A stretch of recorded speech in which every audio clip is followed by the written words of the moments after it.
I would like to call this meeting to order for the City Council meeting of May 17th, 2022. Madam Clerk, could you please call the roll and read the announcement about accessing the meeting? Yes, Madam Mayor. In order to participate in the City Council meeting virtually, please register to speak using the link on the agenda under public comment or call 1-669-900-9128 and use webinar ID number 836-3539-2689. To raise your hand to speak on a particular agenda item, please use the raise hand button in the Zoom meeting portal. If you are using a phone, please press star 9 on your telephone keypad to raise your hand to speak. Press star 6 to unmute your phone. When it is your time to speak, the microphone will be unmuted for the time allotted by the mayor and will be muted upon completion of your comments. Councilmember Cordero.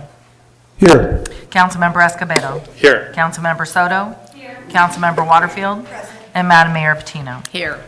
City Attorney, Mr. Watson, would you please give the closed session report? Thank you, Madam Mayor. With respect to the item listed, in re Michael Wheeler, the discussion with the council was to accept the settlement proposal as proposed for the stipulated settlement. Thank you. First item this evening is a proclamation, and Councilmember Cordero will be making the presentation. Thank you, Madam Mayor. It's with great pleasure that I get this opportunity. It's a proclamation for Communify, and Pat Keenan is here to accept it. I have to share with you that I know Pat personally. I'm on the board and was actually involved in the hiring process, and we stole her from the East Coast, and we were lucky to get her, so we thank you. So this proclamation is in honor of their 55 years of existence in Santa Barbara County. Whereas Communify, part of a nationwide community action network, has made essential contributions to individuals and families across the United States by creating economic opportunities and strengthening the communities. And whereas Communify, formerly Community Action Commission, was incorporated in May of 1967. I graduated from high school that year. May of 1967, as a private nonprofit organization devoted to creating opportunities for the Santa Maria families to achieve economic stability as an essential aspect of enabling and enhancing a stronger and more resilient Santa Barbara County. And whereas since its inception, Communify has continued to provide vital services for the most vulnerable members of the Santa Maria community, expand into programs and add locations throughout Santa Barbara County to make assistance available to all residents who might need. And whereas Communify serves thousands of low-income residents of all ages, offering prenatal services, high-quality child care and preschool programs, medical, dental, mental health screening, parenting, education workshops, monitoring and tutoring programs for teens, job training programs, home energy programs to reduce utility expenses, weatherization services, and programs to keep seniors safe in their homes. And whereas Communify has improved countless lives and continues to work toward ending poverty in Santa Barbara County. Now, therefore, Alice Patino, Mayor for the City of Santa Barbara, City of Santa Maria, hereby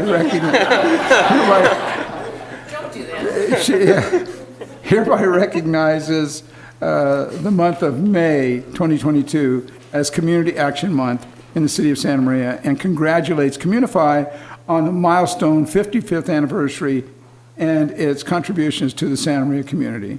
And this was witnessed and signed by our Mayor, Alice Patino, on the 17th day of May of 2022.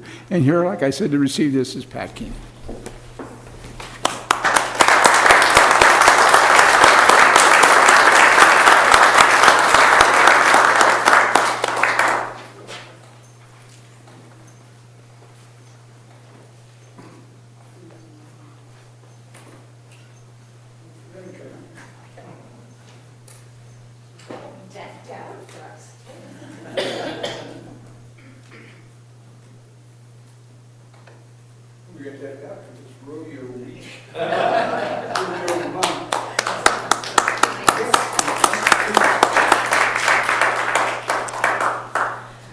Good evening, Madam Mayor and City Council members. My name is Patricia Keelan. I'm CEO for Communify, and I want to thank you so much for this recognition this evening. May is a significant month for Communify for two reasons. First, it's National Community Action Month, celebrating the birth of community action in 1964, which created a network of more than 1,000 organizations in every county across the United States dedicated to addressing the causes and conditions of poverty. 1964 also marked the beginning of the Head Start program, an early education model for preschoolers and their parents that was designed to help break the cycle, the intergenerational cycle of poverty in America. May is also important because it does mark Communify's 55 years of service to Santa Barbara County. Our story began in 1967 when a county task force called the Community Action Commission incorporated as a nonprofit organization and opened its first Head Start Center. Since then, we have rebranded as Communify and have grown to provide 17 different programs, including Head Start services in 24 different locations throughout the county, including 9 locations here in Santa Maria.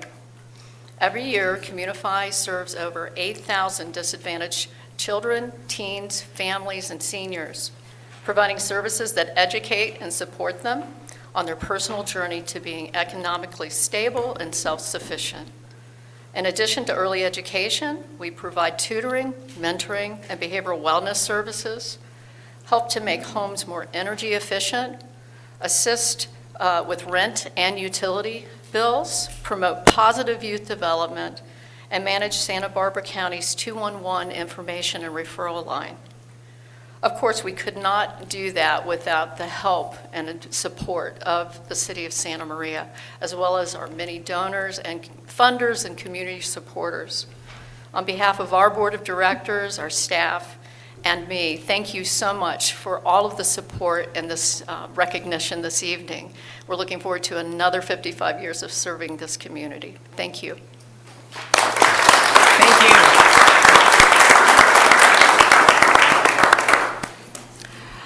Our next item this evening is a proclamation, and Councilmember Soto will be making the presentation. Thank you, Madam Mayor. And today's proclamation is in honor of National Public Works Week.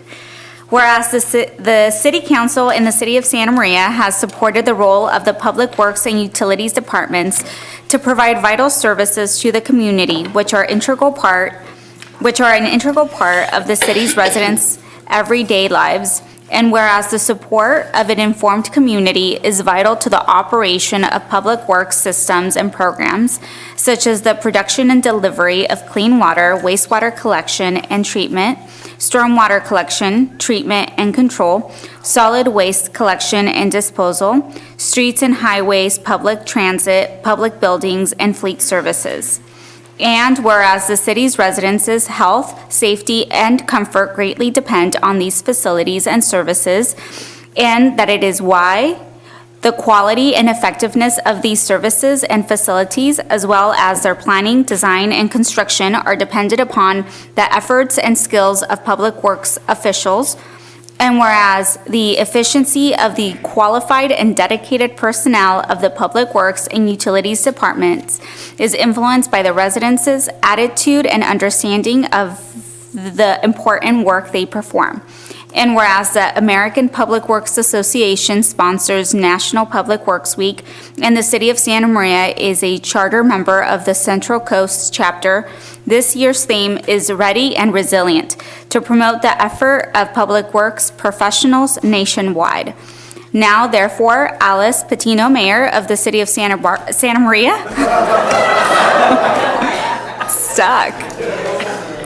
You guys are demoting me, you know. Hereby recognize the week of May 15th through 21st, 2022 as National Public Works Week in the City of Santa Maria, and call upon all residents and civic organizations to recognize the contributions public works officials make every day for better health, safety, and quality of life. And the proclamation is being accepted by Brett and last name? Fulgoni. Thank you.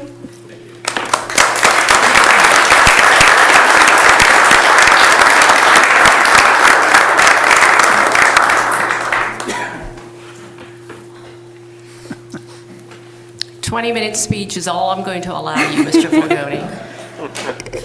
All right, good evening. Well, thank you, first of all, that was very nice. Just wanted to accept this proclamation in recognition of all the hard work and efforts by those around me. I'm lucky to work with such a wonderful group of people, and I'm thankful to be part of such an excellent group of professionals. The city is a better place for all of us because of your efforts. You're all invited to, and along with the public, you're all invited to come celebrate with us tomorrow evening from 4 to 7 p.m. We're going to be having, tomorrow evening from 4 to 7 p.m. at Veterans Memorial Park. We're going to be having a City Works celebration that we'll be jointly hosting with Rec and Parks, and the Utilities Department will have all sorts of fun little things for kids, hard hats, handouts, toys, etc., and along with some hot dogs, I believe. And so it'll be a great celebration for all of us to see what, for the public to come out and see what the Public Works, Utilities, and Rec and Parks departments do for the city. So, thank you. Thank you.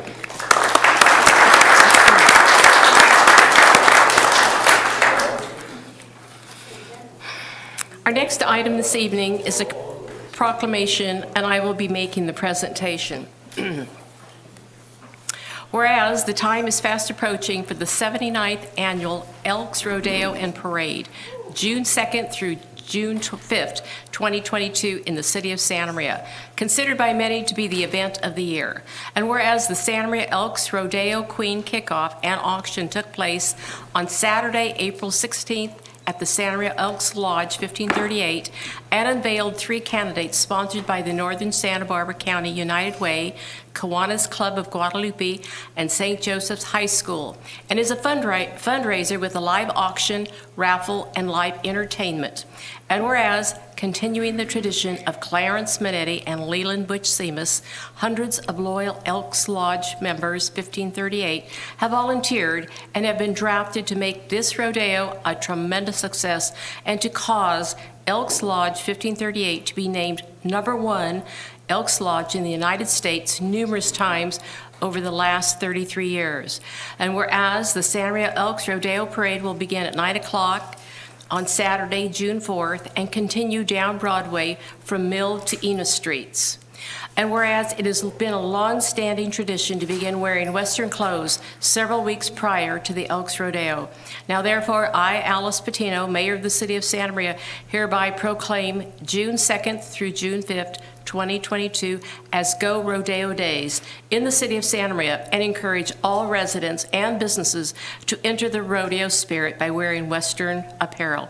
Witness thereof, I've set my hand and caused the seal of the city of Santa Maria to be affixed this 17th day of May, 2022. I've always said rodeo is the noun and rodeo is the verb on this. So, and you know, I wish everyone could have known Clarence Minetti and Butch Seamus, because they were such wonderful people and did so many good things that I had someone tell me one time that he and some of his friends were sitting on the fence overlooking the old Elks Lodge, and Butch and Clarence were out there barbecuing, and the kids, these little kids are there, and he just gives them a whole chunk of meat. He said, "Here, take this home to your family." I mean, these are the things you just really don't hear about, but all the things that they did in the community for kids, it's just amazing. Always has been amazing.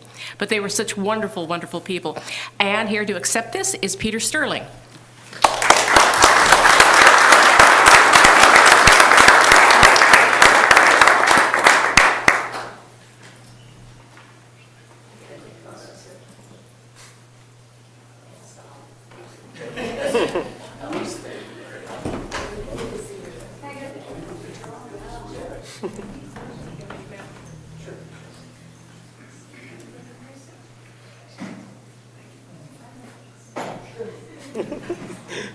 Oh, Molly.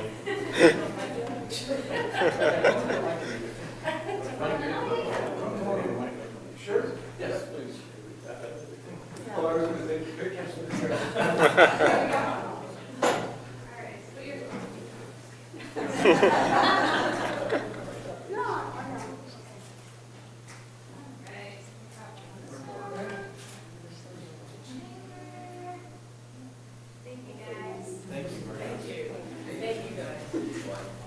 I'd like to thank the City Council for this proclamation. Alice reminded me of something that Clarence Minetti is one of the reasons why I'm involved in this rodeo. I was just a kid at 23 years old when I moved up here and got into the banking business, and I managed a branch out there across from the Far Western Tavern. Back then it was Security Pacific. Well, it wasn't Security Pacific. I managed it at Bank of Santa Maria. But, I'd go across the street all the time, and I'd eat lunch with him, and he had a big impact on me. And he's the reason why I say this is why I'm involved with the rodeo. He got me involved with the Queen Contest and so forth. It made me feel part of it. I moved up from Orange County. It made me feel part of the community.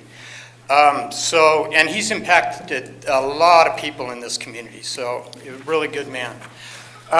Just to let you know, we recognize that the community provides, so much support for us. And, this really is the community's rodeo. And we're happy to be its stewards. So, and without the City Council and all the support that we get from the city, our rodeo wouldn't be as good as it is. Thank you so much. Thank you, Peter.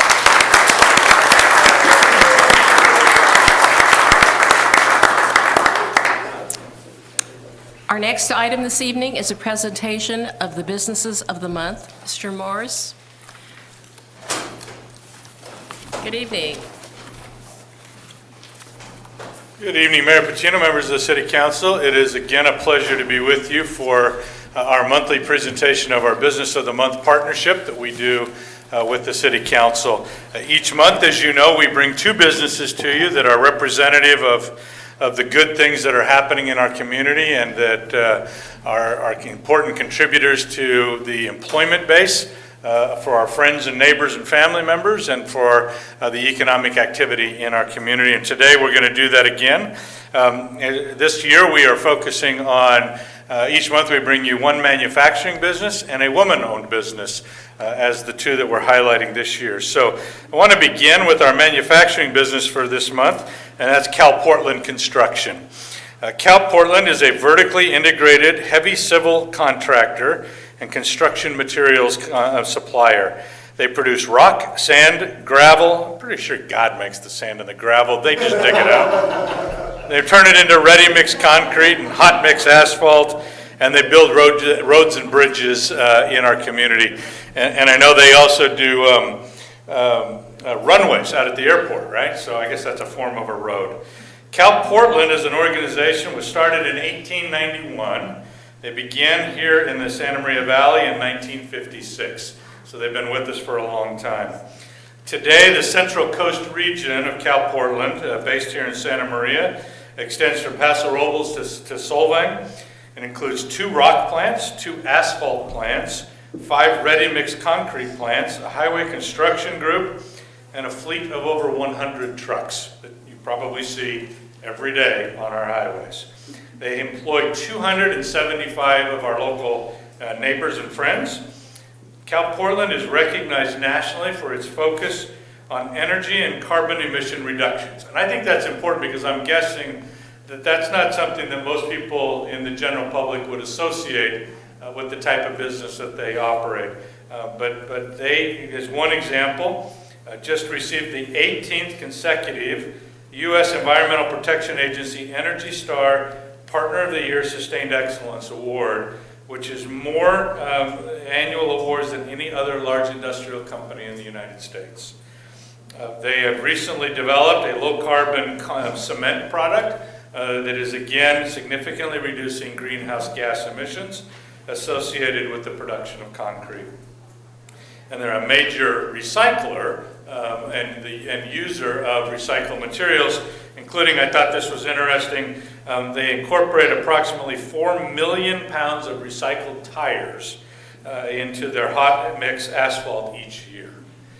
So if you wonder where your tires went, now you know. Calportland also supports our community through a number of ways. They're a major supporter of the Elks, who are here with us as well, the YMCA, Boys and Girls Club, United Way, Allen Hancock College, and many other organizations. And I think it's important to note that they do that not only through monetary contributions, but by supporting their employees as volunteer leaders in these organizations as well. Calportland also takes pride in managing the lands that they operate on responsibly. Along the Central Coast, over the last several years, they have fully reclaimed or restored nearly 500 acres of property, including converting 260 acres of non-prime agricultural land into prime farmland, and an additional 200 plus acres restored as natural habitat. And so with that, I'd like to introduce Terrell Seipert, who's the Sales and Community Relations Manager for Calportland and is here representing their team this evening. So Terrell.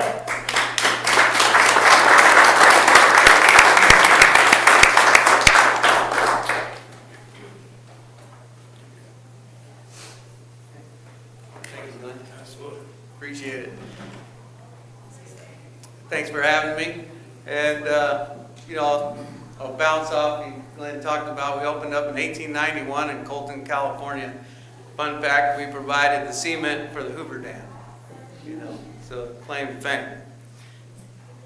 So with our history here in Santa Maria, with our prior companies, Coast Rock and Union Asphalt, our employees are the fiber of Santa Maria.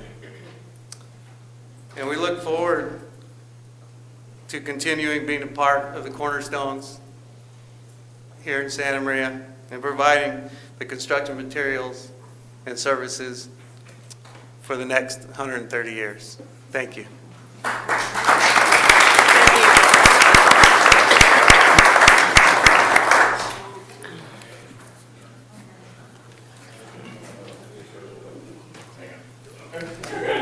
There we go.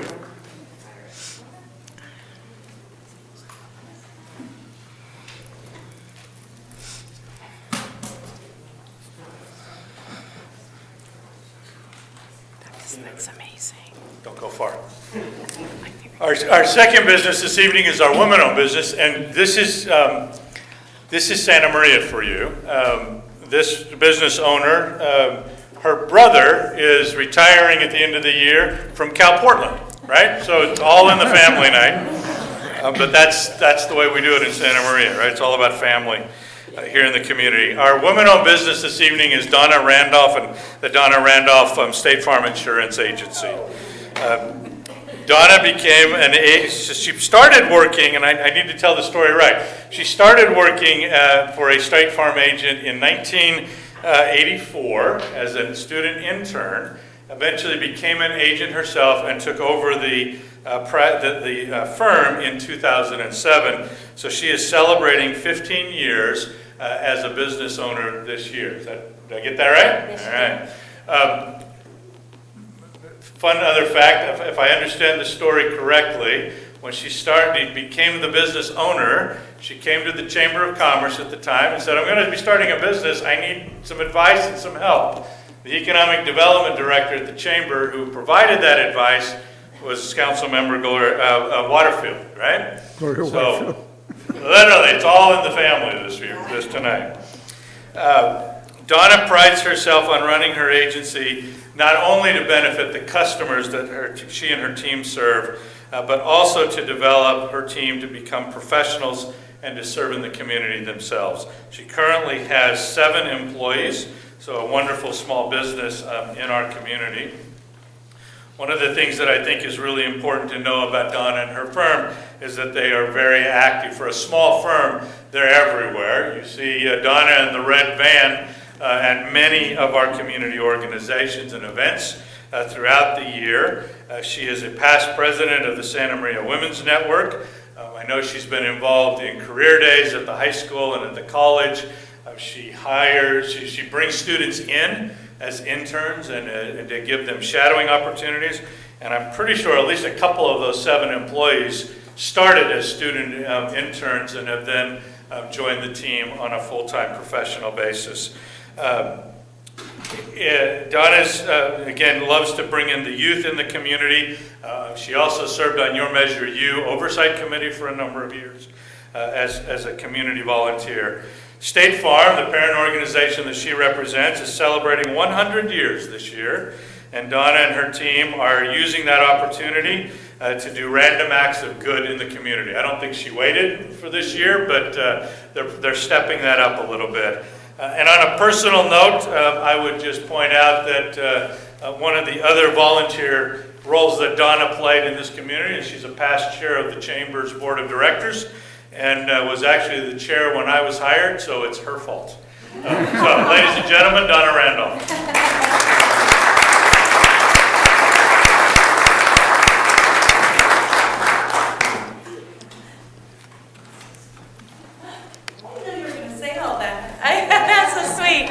And I didn't write anything. I just thought I'd maybe just speak from the heart. But first of all, I did hire Glenn. It was a great hire, wasn't it? I mean, chairman of the board, I was proud to be that, this chamber. And thank you for this. And Mayor and Council, thank you so much for having me tonight. And that story about Etta, you know, it just hits my heart because it was 15 years ago. June 1st, that I walked into the chamber and I said, I'm a new business owner. You know, confetti didn't just fall from the sky. You know, I had this vision. Didn't happen like that. She told me it was going to take hard work, but she looked at my business plan, she talked it over with me, and she just made me feel 10 feet tall when I left that chamber office. And she made me feel like I could do it, I could do this. And it kind of relieved some of the stress I had of being a business owner for the first time and having employees. That's kind of a scary word, you know. I mean, it is hard having employees, and you know. Anyway, just Etta, thank you. Thank you for kicking this off. You know. You were a fabulous candidate to come in and want to start a business, Donna. And 15 years later, look at you now. Look what you've done to this community. Not only have you grown a business, but you have given very generously, monetary-wise, time-wise, everything to almost every aspect of this community. And that's what makes a great leader and a great business person, is that you spread your wealth, and you've done it so wonderfully. So thank you for what you have done. Thank you so much. And I just wanted to say that, yes, this is a woman-owned business. And I have two amazing daughters who are strong, independent women themselves. But I have a husband back here in the State Farm red shirt. Isn't that awesome? And he was my boyfriend when I walked into the State Farm office when I was 16 years old. He was my boyfriend, and the State Farm agent said, well, you need to make sure you have a good boyfriend. Well, I said, yeah, his name is Timmy. And, and we've been dating for a couple years. And we've been dating as of this year 40 years of dating and 34 years of marriage. Congratulations. So, anyway, oh my gosh. And proud of that. And Donna, wasn't it Merle Cliff? It was Merle Cliff, who was on the airport board for some time. And I walked into his office as an intern for an ROP class from school. And he said, you come in after school, you work 8 weeks, and you'll be, get job experience, go put it on your resume, and go have a good career. And I stayed for 20 years. And anyway, so my teacher changed my life through ROP. And I just have to say this to anyone who wants to mentor a student and give back. I was that student. The man who raised me, my grandpa, died when I was a teenager, and it really impacted my life. And this teacher put his arm around me and said, you know what? You're going to come after school, you're going to have this program, you're going to get job experience, you're going to learn a trade and business. And I trusted him, Mr. Salazar, Mr. Ruben Salazar, who has changed so many lives in this community. And I said, okay, Mr. Salazar, I'm going to go in there and I'm going to meet Merle Cliff and I'm going to do that. And now I pay it forward. So 2 out of my 7 employees are youth from youth programs that have come in. And now they're incredible professionals, and they could be agents themselves if they want, So anyway, thank you so much. Don't go away. Okay. Okay. Mr. I'll stay here all night. If you have a seat for me, I'll. Thank you, Madam Mayor. I'm going to tell you a brief story that I've not admitted to anyone else before. Okay. It was about a year and a half ago, perhaps. We had a city attorney brought some things to us here in the council chambers with regard to signage. And that was dealing with signs and signs on vehicles. And I've got this thought in my mind, and I'm thinking, oh my God, what about the Donna Randolph vehicle? and I don't know what to say, and I'm thinking, well, I don't want anybody to get singled out, and I didn't want to say the wrong thing. And my colleague, Ms. Waterfield, says she's asking a bunch of questions, almost clinically asking these questions about, well, what about this and what about that regarding this sign ordinance? And then she says, oh, good. She says, so Donna Randolph can keep her sign on her car. and when she said that, I was so relieved because I didn't have to bring it up. She brought it up. but the same thing we both had in our mind was Donna Randolph's sign on the side of her van. And I'll not forget that because, and then you're here for this, so it was just. Oh, what a full circle tonight. Thank you so much. You know, that van came from not having signage at a building. My first landlord, before we bought our own building, our first landlord didn't want to put any signage on the walls of his building. And so I wrapped my van and he said, just put that in front then, that's your billboard. And it's got 250,000 miles on it, and my husband is very mechanical, so he keeps it running for me, but we were kind of transitioning the van out. It'll be, you know, we've got a little mini truck. And then we have a 49 Plymouth. I don't know if you've seen that, but it's a classic car, and we take that to the events and car shows and have fun with that. But I don't want to outstay my welcome. I'll stay longer next time if you want. But anyway, and I don't want my brother to hear this. My brother Dwight, of course, is Calportland, but the police and fire department probably know my other brother, David Giesman. He's a mechanic and does such a great job, you know. And so he does an amazing job. Oh, thank you so much. Gosh, I hope this is recorded. I can share with you. You guys are awesome. I hope I can come back anytime you want me. I'll be here. But thank you so much. Thank you again, Glenn. And have a great night. Come back anytime, Donna. Absolutely.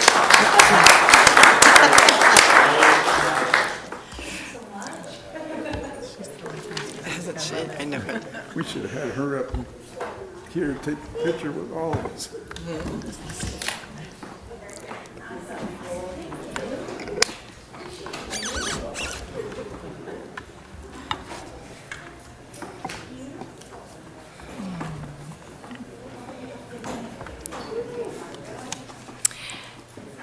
Next, we have a public comment period. Madam Clerk, could you please read the criteria for the public comment portion of the agenda?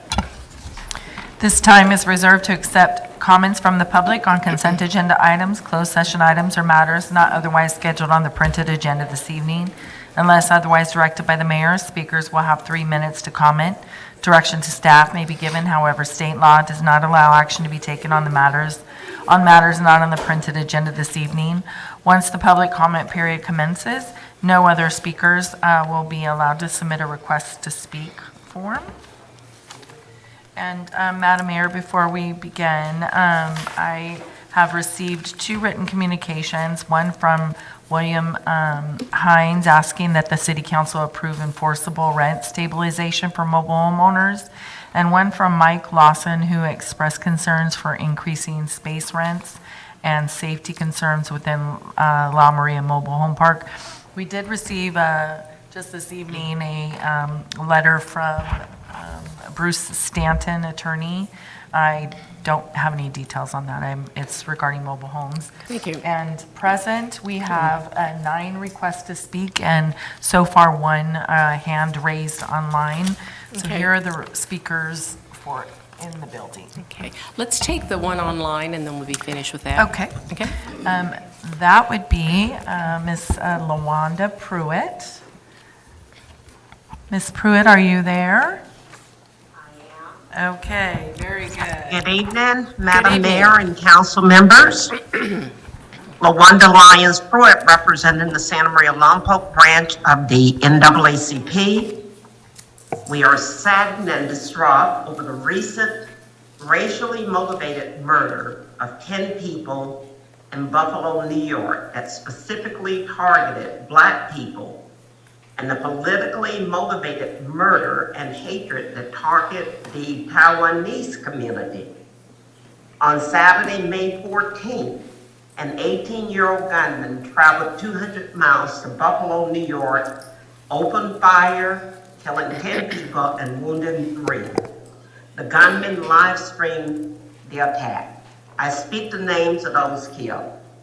Aaron Salters, 55, Ruth Whitfield, 86, Pearlie Young, 77, Kat Macy, 72, Hayward Patterson, 67, Celeste Cheney, 65, Roberta Drury, 32, Margus Morrison, 52, Andre McNeil, 53, Geraldine Talley, 62.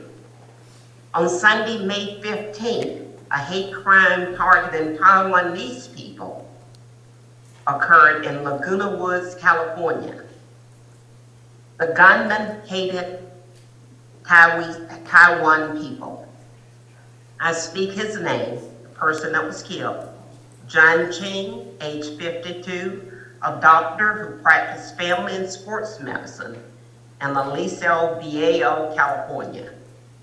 These acts of violence were senseless and carried out in a sacred place, at a supermarket, a church.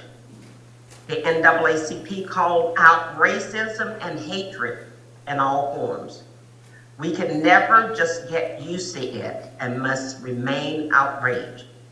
Real change cannot occur until we all have the mindset of Benjamin Franklin and the late Congressman John R. Lewis, who said, "Those who are unaffected must be as outraged as those who are." And we must do something, say something, speak up, and speak out. We speak their names. Thank you. Thank you, LaWanda. Okay, Madam Mayor, that appears to be our only speaker on Thank you. Zoom. Gary Hall, followed by Andrea Mayfield, followed by Eileen Armijo.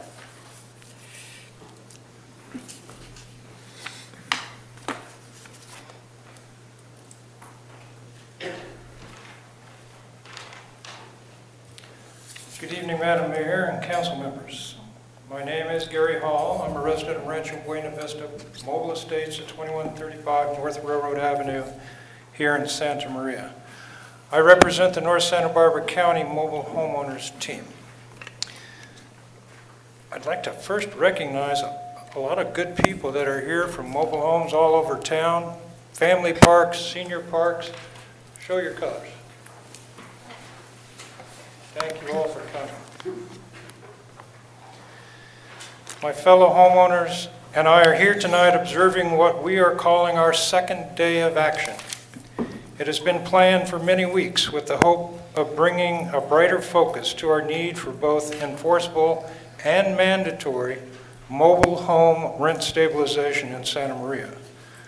We recognize and remain grateful for the opportunity to be on the June 7th City Council meeting agenda.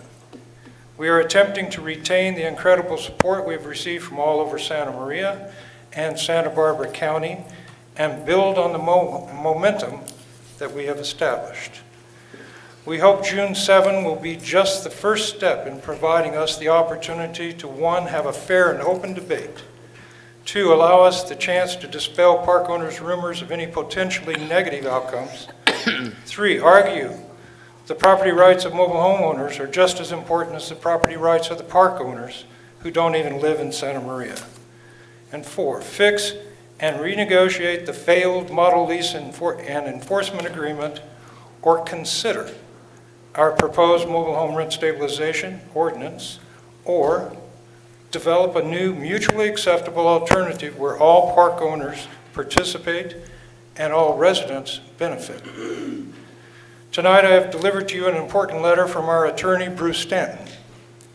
Mr. Stanton has once again provided you a partial list of the problems and unresolved issues with the existing model lease and enforcement agreement. Mr. Stanton does plan to join us here on June 7th to discuss all this more thoroughly. We mobile home residents of Santa Maria are looking to you, the City Council, on June 7th to make us stakeholders and to open new discussions which result in fair, beneficial, mandatory, and enforceable mobile home rent stabilization. The mobile home residents of Santa Maria need and deserve your help to protect mobile home space affordability. Thank you. Thank you. Andrea Mayfield, followed by Eileen Armijo. followed by Peggy Briarton. Good evening, Mayor and council members. I'm Andrea Mayfield. I live in the Rancho Buena Vista Mobile Home Park in Santa Maria and have done so for 15 years. I've been thinking about the various ways that we as a community and you as a council can continue to look at the notion of protecting mobile home space affordability. The things I thought about this afternoon were a fair agreement would benefit both residents and the landowners. We understand that landowners need to make a profit, no doubt about it. But we also understand the financial conditions of our senior members who live on fixed incomes and the low-income families in our communities who can barely pay their rent now, much less abide additional increases in the future. Any kind of agreement should be mandatory. All parks must participate. The agreement should also be enforceable. We can't protect some and not others. All the parks need to participate with some teeth behind it. We need to have a fair and inclusive process. And specifically, I mean, the process around the initial 2019 model lease included the attorney for the mobile home park owners, no legal counsel for the residents. So that was an uneven, power distribution for negotiations. This time, we certainly hope that our attorney, Bruce Stanton, will be as involved in the negotiations of this whole process as any attorney that the park owners might bring forward. This process is going to be good for the city. Lifting up seniors and low-income residents will lift us all. And finally, it's the right thing to do. These are the most vulnerable members of our community. We're talking about standard of living, we're talking about availability of affordable housing, and by affordable housing, I mean affordable for people, not affordable for the builders. People need a place to live that offers them a quality, content life, particularly when you're 80, 90 years old. I thank you for your consideration. I look forward for our future work together on this. Thank you. Thank you, Ms. Mayfield. Eileen Armijo, followed by Peggy Briarton, followed by Jamie Rodriguez. Madam Mayor and council members, not too prepared today, so I'm speaking from my heart that I wrote. My name is Eileen Armijo Encinas. I'm a constituent and live in La Maria Senior Mobile Home Park. I'm part of the Nesbitt organization. I'm here to advocate and to tell some stories of some of the seniors who live in our park. One couple, the husband is 67 and has become disabled in the last couple years. The wife is 60. They were both truck drivers. The wife was in an accident last year and cannot work right now. They have used all their savings and now need food stamps. They owned a house and sold it 3 years ago to downsize and purchased a small, single-wide mobile home on a very small piece of land that they lease. The rent is $935 a month. They are the 5th owners of this property, this mobile home. Her sister next door, with a larger mobile home, double the size, on a much larger lot, her rent is $780 a month. Why the difference in rent? She is the 2nd owner of that mobile home. Every time a mobile home is sold at the owner's discretion, of the park owner's discretion, the rent is raised by 10% in our mobile home park. Another older couple in their 80s, who are the 3rd owners, their rent is $874 a month. They are worried that with every year the rent increased by the CPI of Los Angeles, Anaheim, Riverside area, that one of them, if they die, the other will not be able to afford the rent with the high increases each year. I do thank you for putting us on the agenda to have an open discussion on how to handle some of these problems. We just want the property rights of the mobile homeowners to be viewed as equal to the the mobile home park owners. We would like to see a reasonable rent increase with a fair return on their property rights, but also that would be enforceable. As La Maria owner has chosen not to be part of the model lease, so we see nothing of the model lease. So we just want fair and equality. Thank you. Thank you. Peggy Brierton, followed by Jamie Rodriguez, followed by Jackie Jones. Good evening, Mayor and council members. Peggy Brierton, resident of Casa del Rio. I have a question for you. I see, kind of busy there. Does the model lease meet its objectives? It's a simple question. Only 6 of the 15 mobile home park owners signed on. This has to be looked at as a complete failure. Numerous breaches happened when one of the 6 failed to pass out the model lease to new residents until early 2022. This was corrected only after I discovered we should have received it. And by the way, the contract we signed in August of 2020 had in bold letters at the top, Civil Code Section 798.17, which I found out recently should not have been on it. Affordable housing is defined relative to the income level of residents. Mobile home residents are seniors, by large, on fixed incomes and needing to spend a larger than average share on medical services and needs. This is not reflected in the CPI. And you have low to middle income families striving for the American dream. Course correction is needed now before mobile homes slip completely away from the category of affordable housing. 100% of CPI up to 6% with the floor of 2.5% is not a formula for affordability. Thank you for attention on this issue, and I look forward to the next council meeting on this. Thank you. Thank you. Jamie Rodriguez, followed by Jackie Jones. Good afternoon, City Council members and Mayor. I'm here representing GSMOL. GSMOL is the Golden State Mobile Home League. Nesbitt, North Santa Barbara Mobile Home Manufactured Home Team. And I'm a resident of Casa Grande, 519 West Taylor. I've been there for 20 years. And I am for this meeting that is coming up, and hopefully this will be resolved at that time. I want to let you know that we all are very deeply concerned about this, and as things get worse, this is really a high priority for us. We appreciate your time. Thank you. Thank you.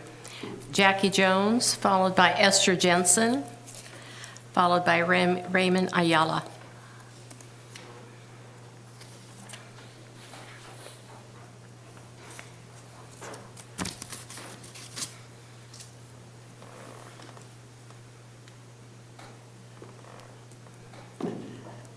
I'm Jackie Jones. My knees aren't what they used to be, but the rest of me is doing okay. And I've come many times to talk to you about our housing situation. I live at Buena Vista, Rancho Buena Vista Mobile Estates Park, and you've been very considerate in listening to our woes. And now I'm very pleased that I don't have to present that kind of a presentation this evening. I just have to come and thank you, and I appreciate your appreciation of our situation and putting us on the agenda. Thank you very, very much. You'll hear more from me probably in June, but I want to take this time to sincerely thank you for your time and your consideration. Well, thank you very much, Mrs. Jones, for being here. Esther Jensen, followed by Raymond Ayala.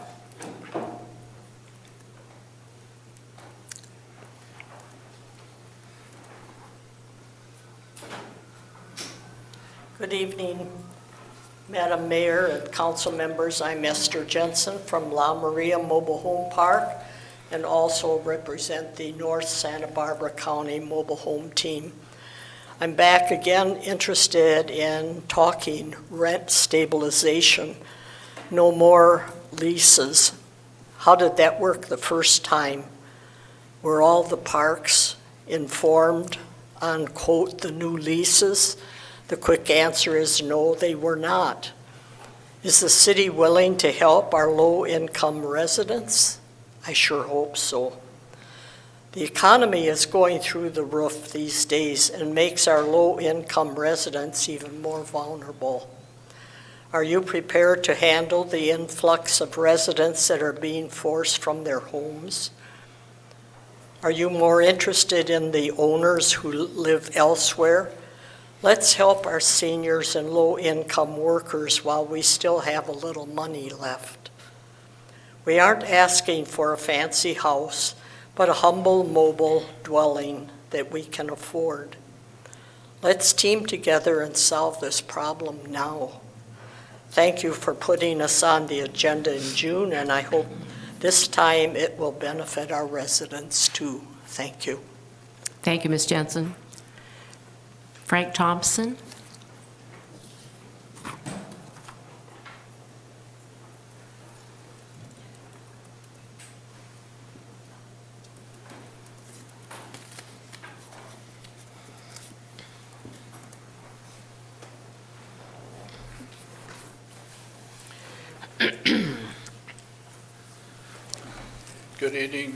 Good evening, Madam Mayor and council members. I'm Frank Thompson. I live in Rancho Buena Vista Mobile Home Park. And once again here to thank you for putting us on the agenda in June, and also hope that we can come to some type of agreement. As the former people have mentioned, with the cost of living continuing to go up, this is one area where you can help us as senior members of this community by considering this rent stabilization to make it more affordable. Somewhere this continued increase of rent has got to come to a stop, because we can't continue to have this go on and on and on, because our income doesn't go up and up and up like the rent does. So thank you very much. Thank you. Mr. Ayala, did I miss you? I'm sorry. I think I announced you, but then I skipped over you. Good evening.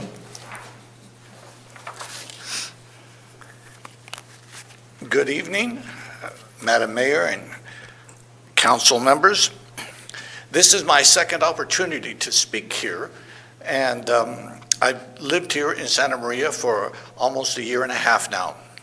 And I'm here because I'm impressed and I'm grateful that you have considered to get this on the agenda and to look at this again and see where the problems are, discuss it, and come to a better agreement.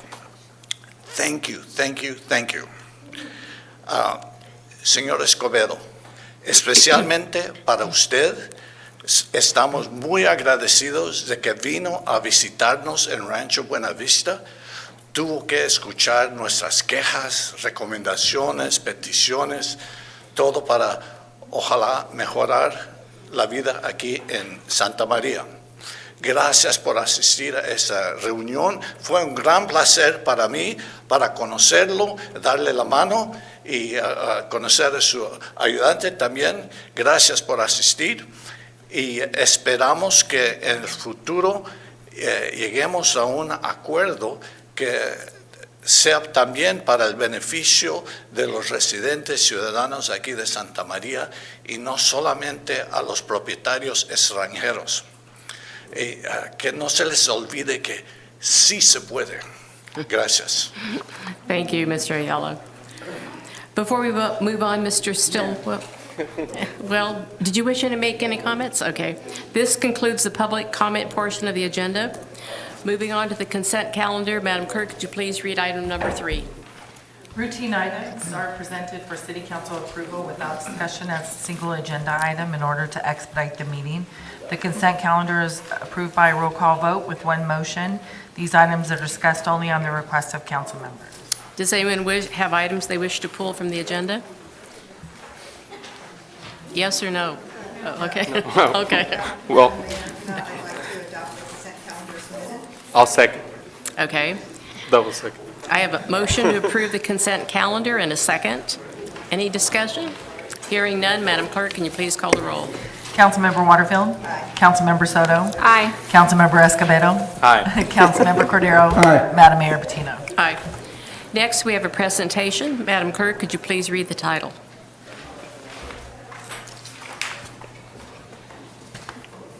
The City Council will receive a presentation from Central Coast Community Energy, known as 3CE, to provide its annual member agency update.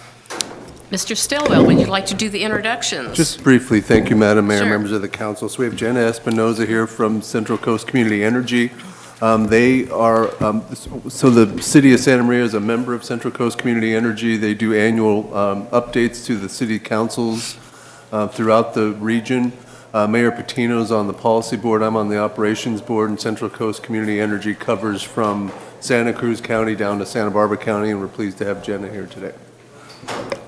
Welcome, Jenna. Thank you.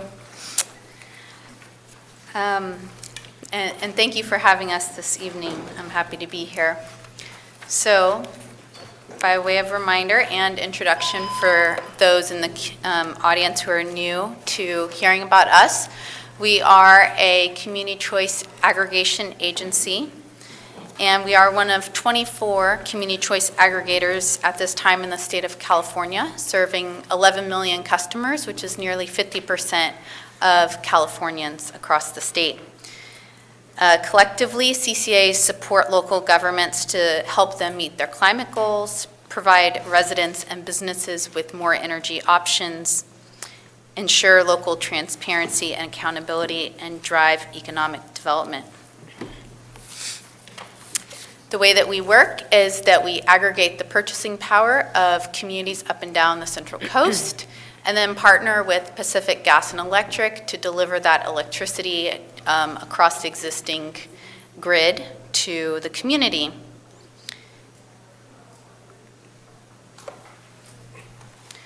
This is our service area. We do serve 33 city and county agencies, and I'm pleased to share with you that the city of Atascadero just voted to join us. They'll be joining our agency in January of 2024. So once that happens, then all cities across the 5-county Central Coast will be served by a CCA agency, either ours or another. And so geographically, we are now the largest community choice aggregator in the state of California and serve over 400,000 customers. Our governance structure is we are guided by 2 boards, a policy board and an operations board. You can see the city of Santa Maria holds their own seat, and some of the smaller communities that have 50,000 or less people share a seat, which rotates. We do also get the benefit of community members who volunteer to serve on our Community Advisory Council, which gives a grassroots voice to our agency. Our values are local choice, economic vitality, local support, financial stability, and clean energy. I'm excited to share with you that we just received an extension of our S&P rating of an A. And at this time, let's see, over the last 12 months since we last came and presented to you, our enrollment in our 100% clean and renewable energy has increased by 40%. And our enrollment across the community, the number of people that we serve, has increased by 25%. We have, at this time, established contracts that increase the total megawatts of renewables by 49% and have increased our battery storage contracts by 23%. A lot of growth. As you may know, we have made a commitment to source 100% of the community's energy by clean and renewable sources by 2030. And our midpoint goal for that is to provide 60% of our clean and renewable energy by wind and solar sources by 2025. To reach that goal, we have entered into agreements for approximately $1 billion in long-term solar plus storage contracts since 2018. And at this time, we have 14 contracts in place for clean and renewable energy providers. We've also joined with other community choice aggregators to form contracts to become even more competitive with these types of energy procurement strategies. And we recently issued an RFQ for up to 100 megawatts of front-of-the-meter battery storage with the potential to island those projects, so pull them off the grid so that they continue to power critical facilities such as police and fire stations should the grid go down. These graphs show on the left the contracts that we have procured as hitting our goal of 60% clean and renewable energy by 2025 is that blue line. And on the right, this is the breakdown of the 14 contracts that I said that we have executed at this time, the top being a combination of production and the bottom being solar plus storage. I do want to note that 100% of the solar and storage projects are based in Monterey and Santa Barbara counties. A little bit more about our renewable procurement. Actually, I mentioned all of those, so they're just there again. My apologies. Historically, the way that we have set our rates is to take the rates that PG&E sets for energy and then subtract a discount. That discount has ranged from 2 to 7% over time and did include a 50% bill reduction during the first 2 months of the COVID-19 shutdown. And then over time, we have been analyzing our ability to set our own rates, to untether our rates from that of PG&E's and serve our customers based on what it costs us to serve them, not off of what it costs PG&E to serve the area. So on March 1, we rolled out our new rates with the goal of providing predictable, simple, fair, and competitive rates. On average, residents at this time are experiencing actually, I'm not sure. I think I just flipped the numbers in my mind, but we've got residential customers saving, I believe, 19%, and small and medium-sized businesses saving 25%. But those buckets might be reversed. So either way, significant savings for our community now that we have rolled out our new rates, and that became effective March 1. At this time, 98% of the community of Santa Maria are customers of ours. We have just over 32,000 customers. And our most popular mass market program of how we reinvest the revenue back into the community is our Electrify Your Ride program.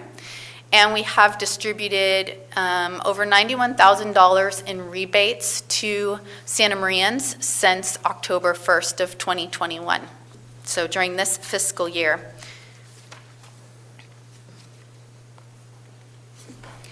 We do have a large variety of, yes. Thank you, Madam Mayor. If we can go back to, can you talk a little bit more about the energy program, the Electrify Your Ride program? Yes. So Since we are a not-for-profit government agency, our revenue is reinvested back into the community through rebates, grants, and incentives. And our program that's designed to serve the broadest population group is called Electrify Your Ride. And it covers electric vehicle chargers, panel upgrades, any electrical work that may be needed to support an electric charger, and also electric bikes. And this program is both for residential customers and also commercial customers can get support for up to 5 fleet vehicles. The city has another program that's very similar. So for customers who want to buy an electric vehicle, the rebate is $2,000. If they are income qualified, it's $4,000. For an electric bike, it's $500, and if they're income qualified, it's $1,000. We add an extra $100 if that bike is purchased from a local bike shop.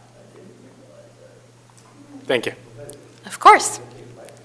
So these programs are funded by 4% of our revenue. So this fiscal year, that will be $14.1 million that will be going into the community to support Electrify Your Ride, which I just explained, but also the electrification of school buses, tractors and forklifts for agricultural businesses, the development of affordable housing projects. If an affordable housing project has 4 or more units and the project is all electric, then we provide support for that project. And then we also have a separate bucket of our revenue, which is 2%, which goes directly to the city and county member agencies. So one of those programs is our local energy storage project, which I mentioned, where we partner with the city or county to put battery storage on their property. And so when the grid is functioning just fine, they're pulling solar energy off the grid and storing it during the day, and then that energy is put back onto the grid in the evening. But if the grid were to go down or there was an emergency, then that battery storage would be islanded, and then the energy would just go back into the facility that it's adjacent to, with the intention that those are critical use facilities. So we had 15 members of our agency submit 90 different sites, and of those 15 agencies that submitted, 10 were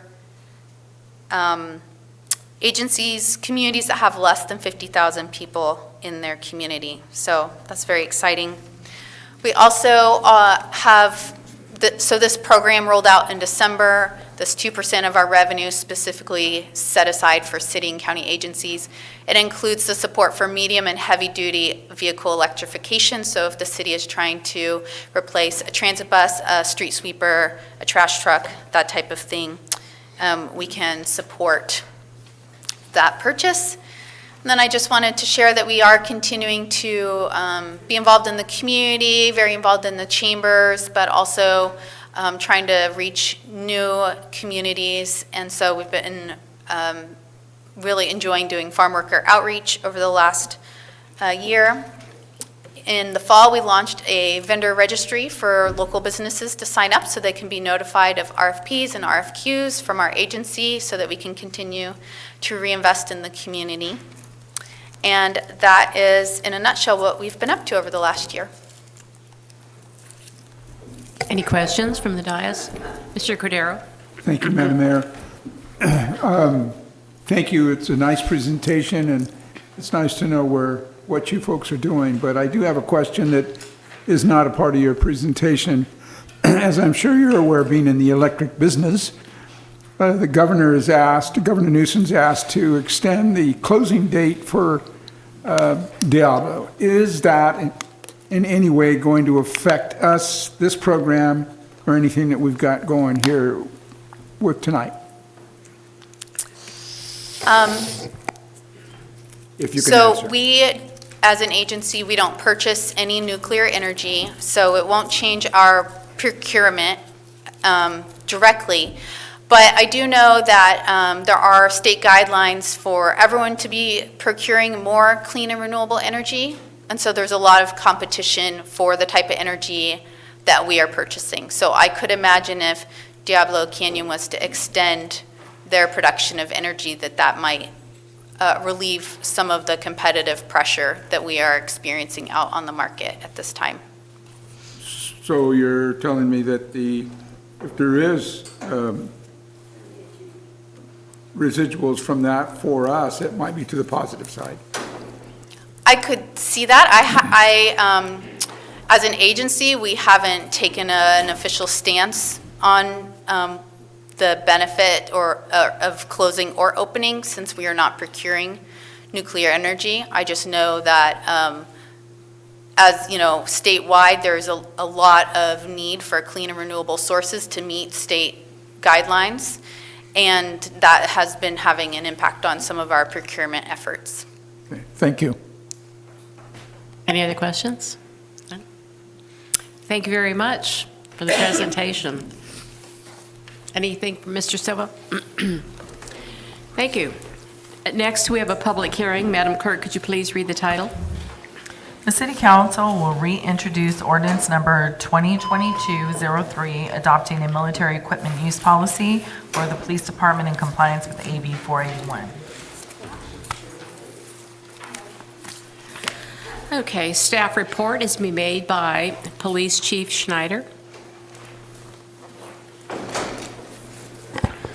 Good evening, Madam Mayor and City Council. I don't have anything really new to add. I think it was 2 meetings ago, we discussed the military policy and the reasons for that. One of the items we did add since I came to council a couple sessions ago was we had a donor that is wanting to donate a robot to the police department. And so we've added that onto our inventory list, and it's been published on our website for the public to view. So that was one of the reasons for the break in the readings. But other than that, I have nothing new to add unless there's some questions. Any questions? Ms. Waterfield? So the robot is considered a military piece of equipment? It falls under the definition. Yeah, so it's a pretty, as I mentioned before, Elaborate? It's a pretty expanded definition. It's not what you Okay. normally would think of military equipment. It's a variety of things. It's actually pepper ball and other less lethal equipment. Got it. Oh, okay. Yes. Mr. Cordero? Thank you, Madam Mayor. Chief, are you at liberty to tell us what kind of robot this is, what its main function will be, or could be? Sure, it's much like we use the drone, so when you have certain tactical situations, you can place this robot into a residence, and it has audio and video recording capabilities. Has the ability to go upstairs it's a track system, so it can actually go upstairs and push open doors. And it actually has an extra component to where you can have chemical munitions with the robot, and it can actually pull the pin and deploy the chemical munitions. So if you had someone barricaded with a gun in a room and the robot was speaking with that person, you could actually deploy those chemical munitions from that point. And it makes it much safer. It creates distance and the ability to communicate and gain cooperation and hopefully gain their compliance. So it's much like I say, like a drone or another piece of equipment to make things safer and doing things from a distance. Safer for the officers and for the Everybody, violator. absolutely. Thank you. Thank you, Chief. Thank you. Yes. How big is the robot? It is, I don't know the dimensions. I would imagine it'd probably sit right on top of this podium right here and fit. It's pretty small. And the nice thing is some of the robots can get caught up on clothing and articles inside homes, but this one, with the tracking system, it makes it less likely to get caught up, and the maneuverability is much greater than some of the other robots. And that's we were kind of going towards robots initially, then the drones kind of came in, and those were just much simpler to maneuver. But with this donation, obviously we're inclined to accept that and have another tool in the toolbox. So. And so all it's going to do is like go into the scene and be like your eyes and ears, essentially? Absolutely, yep. Go in there and you can communicate, talk, and give directions just like you can with the drone. So you can speak with them and hear them and give directions and that sort of thing. So that's how it gets used. The other option is we don't have to send a live person in there to deal with it, so. Right, and even when you think a residence is clear and you believe nobody's in there, you can send this in to clear those areas, so it just adds some, affirmation that there's nobody in there, so when they go in, there's, less likelihood that they're gonna encounter something that was unknown at the time. Thank you. Thank you. So, Madam Clerk, I'd like to open up a public hearing.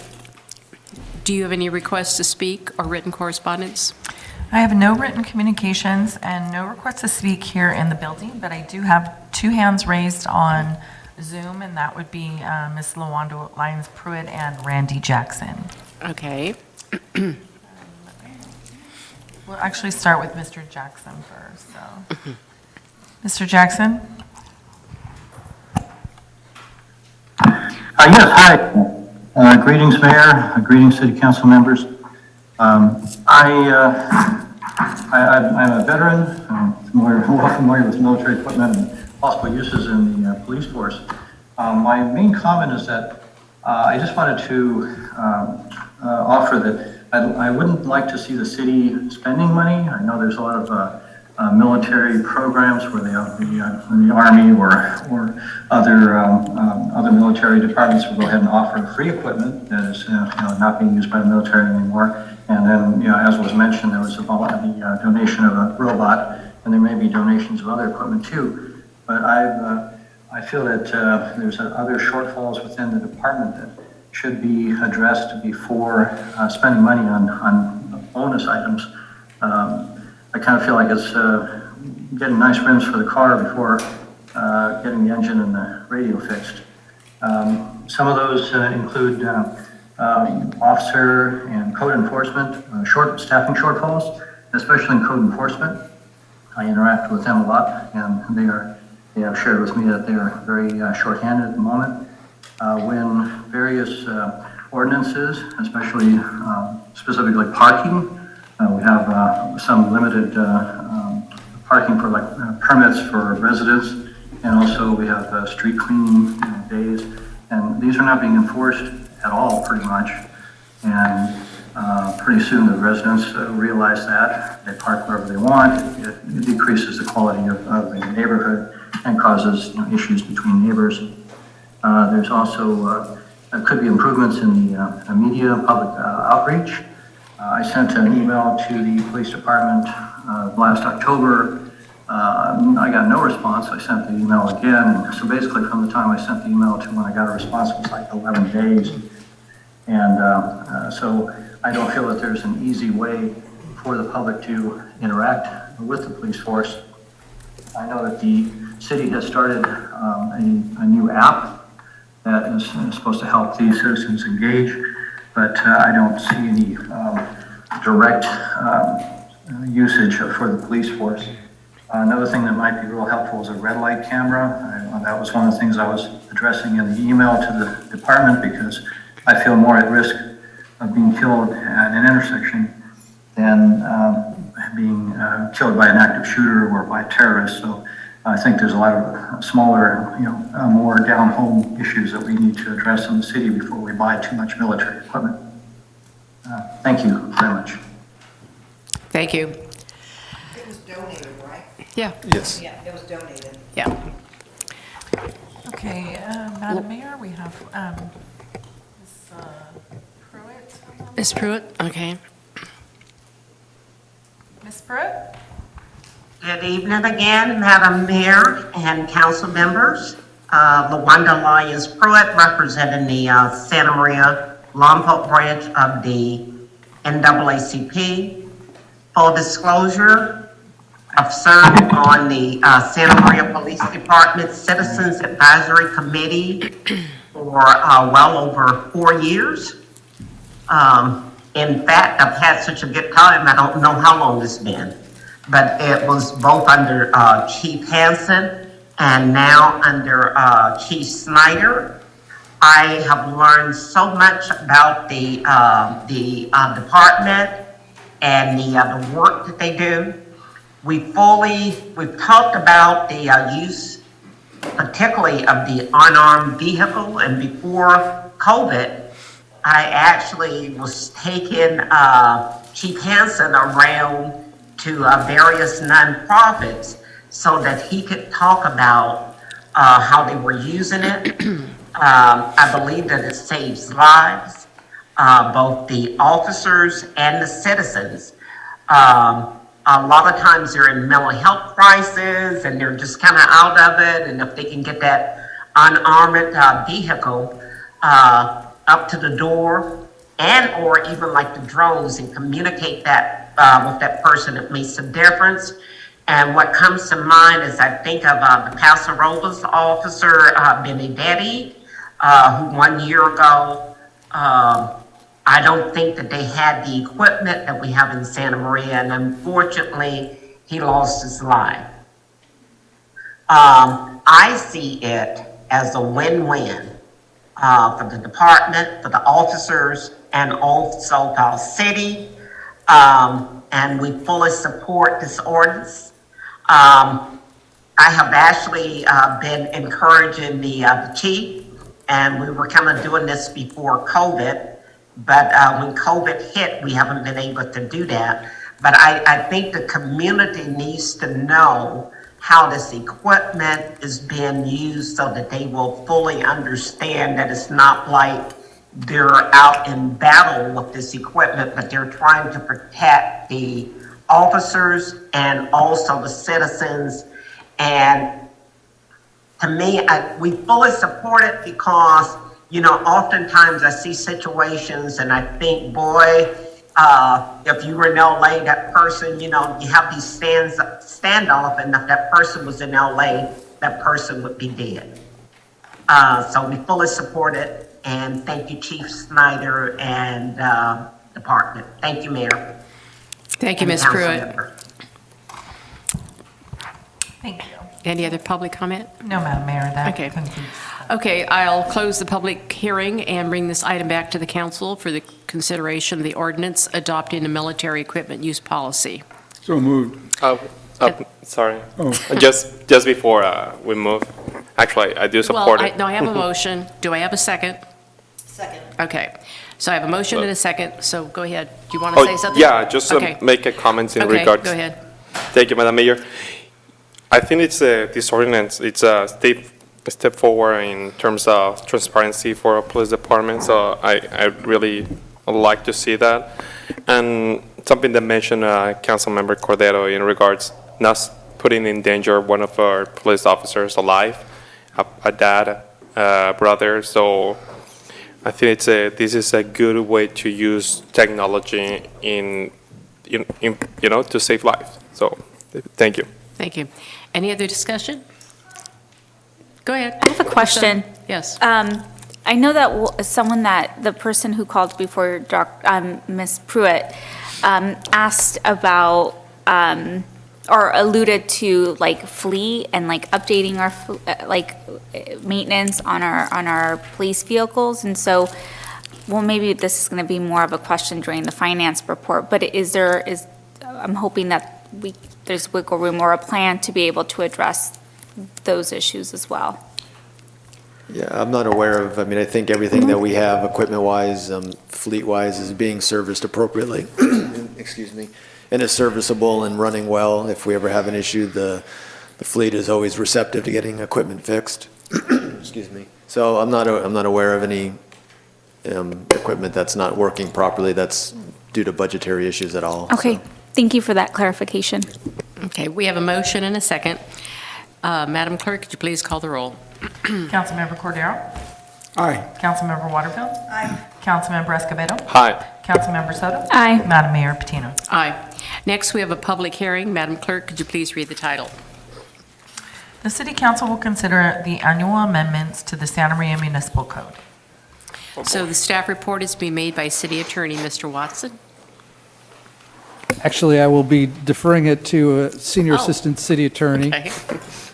Good Jeff evening, Madam Mayor, members of the City Council. Good My name evening. is Jeff Patrick, the Senior Assistant City Attorney. The item I have for you tonight is the 2022 technical amendments. Now, these are just cleanup things that we do for our municipal code. Normally, we do them annually. We did skip last year because of COVID. The other thing that we normally do that we didn't do today is give you a red line version. That has been corrected. It is on the website, and you have them in front of you, but it makes it a lot easier to go through and see what was actually changed. So I apologize that you had a clean version to begin with. We do have several items that are being amended. I think the easiest thing to do, if you have questions, would be to interrupt me as I go through the different sections. So the section 1, the first change that we did is to amend section 11-6.07 of chapter 11-6 of the Santa Marina Municipal Code to remove a reference to a deleted city administrative memorandum. So this is we have city memorandums that describe how we do things within the city. This is one that we stopped doing. The ordinance still referenced that memorandum, so we've changed it so it no longer applies to something we don't follow anymore. Section 2 of the ordinance repeals section 2-12.113 of chapter 2-12 of the municipal code to delete a requirement that the historical museum file an annual report with the city. We've been doing reporting with the historical museum by contracts and the terms of those contracts for a few years now, so that ordinance provision is now redundant. Section 3 of the municipal code amends section 2-13.01 of chapter 2-13 to reflect changes to the role of the library board of trustees as authorized by the California Education Code. So these changes that we've added delete the requirement for a monthly code meeting and the power for the library board to make and enforce rules. We want those to be with the library director and then the city council. Section 4 of the ordinance amends section 2-13.02 of chapter 2-13 of the municipal code to clarify that the library board is advisory to the library director. And once again, we want the control to be with the library director and not the library board. Section 5 of the ordinance amends section 12-56.04 of chapter 12-56 of the municipal code to reflect some changes that are in the government code that deal with accessory dwelling units. So this is a minor change just to align our zoning code with current state law. Section 6 of the ordinance repeals and replaces section 2-15.03 of chapter 2-5 of the municipal code to clarify the powers and duties of the planning commission. The main purpose here is to clarify that the planning commission is to advise the council and follow their legally required duties. Sections 7, 8, and 9 of the municipal code have to do with how we enforce our municipal code violations. There's a few different ways that we can do that, and a few of them didn't clarify that they could be for any violation or that we could use them in tandem with each other. Section 9 is a more involved one, and it aligns the way that we treat our municipal code with government code section 36,900. This makes all violations of our municipal code a misdemeanor as opposed to an infraction. Now, this is how most cities do it. This is how the law says it should be done. At some point, we flip-flopped them many years ago, so this is reflecting that we are going to now follow the way that the California law is written and how every other city does it. Section 10 of the ordinance amends section 2-16.01 of chapter 2-16 of the municipal code to adjust the deemed resignation provisions for board membership from 3 consecutive meetings to 25% or more meetings in any calendar year.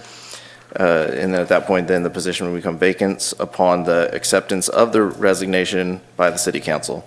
So the issue there is some of our boards meet very infrequently, and 3 consecutive meetings could be over a very long period of time. And then they would be derelict in their duties, and we want to make sure that we have people on our boards that are active and involved. Section 11 of the ordinance amends chapter 4-20 of the Santa Marina Municipal Code to reflect the actual practices for our mobile commercial washing operations. So this was an item that was brought by City Attorney's Office and Code Enforcement a while ago, and when we brought it, this is for the licensing of the mobile car washes. And when we brought it, we said that we would come back and make changes to the ordinance that reflect our actual practices and how things are going out on the streets once we've seen how things were functioning. So this is what we're doing now. We're coming back to make those changes. We removed a portion of the ordinance that required sponsored permits for employees and individual permits, and now they are all replaced with a commercial permit, so a business will get one permit. They won't have to have permits by all their individual employees. We've changed a record submission requirement from quarterly to annually, and we've removed the bond requirement, which everyone was having real difficulties in obtaining. Section 12 of the ordinance amends Section 8-19.03 of Chapter 8-19 of the Municipal Code to add a provision prohibiting access to closed areas of city parking structures without city permission. Section 13 of the ordinance amends Section 1-7.02 of Chapter 1-7 of the Municipal Code to reflect the prior renumbering of the fire code and to clarify some certain language. This is a very minor one. It just clarifies what the fire code can enforce and also certain things that our code enforcement officers can enforce. Section 14 of the ordinance adds a new section 12-28.02 of Chapter 12-28 to reinsert requirements for undergrounding utilities in new building construction. This was a provision that was removed when we adopted the California Building Code in 2019 with the intent that it would be moved from Chapter 9 to Chapter 12. And for whatever reason, that didn't happen, so we are coming to you to do it today. Section 15 and 16 of the ordinance amends Section 2-14.06 of Chapter 2-14 and Chapter 8-3 of the Santa Maria Municipal Code to abolish the Landmark Committee and absorb its duties into the Recreation and Parks Commission. Section 17 of the ordinance amends Section 12-48.03 of Chapter 12-48 to align with the density bonus eligibility requirements under state law. There was a kind of a hanging section in this portion of the ordinance that contradicted a part in the numbered section, so this deletes that hanging section that was contradictory. Section 18 of the ordinance amends Section 2-20.05 of Chapter 2-20 to remove the requirement that salary ranges fit into a 5-step salary schematic. This is going to let us switch to broadbanding eventually as we move forward, similar to what we're doing currently with the business program leader classification. Those are all the changes that are being proposed, and the recommendation is to introduce this ordinance for first reading. Thank you, Mr. Patrick. Any questions from the council? It is. Mr. Cordero. Thank you, Madam Mayor. I guess it's a question. I mentioned this to someone else. The car washing guys, I think that was Section 11. The guys that are washing the vehicles in the street. Mm-hmm. I think this is not a bad plan on their part, but we've got some of them that are washing them out in the street in the what you and I would recognize as a parking space. And then they're taking a couple of these orange safety pylons and putting them out a couple of feet away from the vehicle, which is not a bad safety move. And then the cars coming down that lane are going around that. And so they created some sort of an encroachment issue there. So I don't know where we might stand if an accident occurs and we're allowing that to happen. Should they be doing that? Is that legal for them to do that? It's just a question that probably we need to answer. Honestly, that is not subject to the permit. The permit is required for the commercial access of it. If it became a traffic hazard, then that would be something within the jurisdiction of the police department dealing with traffic hazards. It wouldn't be something related to the licensure. We're not other than providing them certain operation elements that deal primarily with wastewater containment and with the protection of the environment. We are not providing them operational details on how to run their business. Candidly, one of the difficulties we have is on narrow roads where people are doing this. Perhaps that's not the best place to be setting up their performance. And again, that's an owner's operation, and we're not dealing with time, place, and manner of their operations. Well, I asked the question because if it becomes a traffic problem, it's probably going to become an accident. And we know that now because we don't have an accident. But the issue with that is we don't know where they are at any one time. And since they're not fixed operators, it wouldn't be a liability of the city. It'd be a civil liability that the car washer would have. That's what I'm concerned about. Yes. Is It would not be a liability of the city. Okay. Thank you, sir. Any other questions from the council? I do, Madam Mayor. Ms. Silva? The first question is related also to the mobile car wash. It's not so much a question, it's more of just making sure that I understand correctly the changes. An individual permit, as we had it before, it meant that every person employed by that business had to be permitted. And now we're changing it, the code, to have it be a commercial permit, which means like the entire business would just be permitted, and they would no longer need to have every individual under their business, as an employee, permitted, correct? Yes, that's correct. That's correct. Okay, thank you. And then my other question is regarding the changes to the library board. With these changes, will the library board still have autonomy to not just make changes that impact like library matters, but to also bring forth recommendations to the city council? The library board will be advisory rather than having specific authority to create regulations and rules. So they will bring their positions to the library director, who would then bring them to the city council. And how has the library board been made aware of these changes that are being proposed? I will have to defer to the city manager on that one.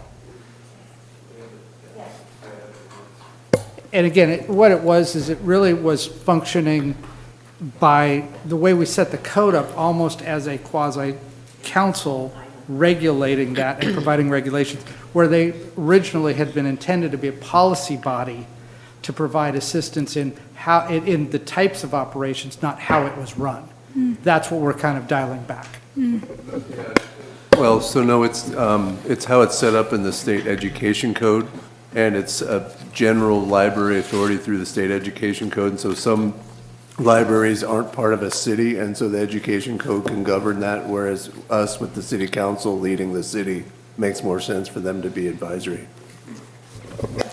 And then my last question is regarding the violations, misdemeanors or infractions.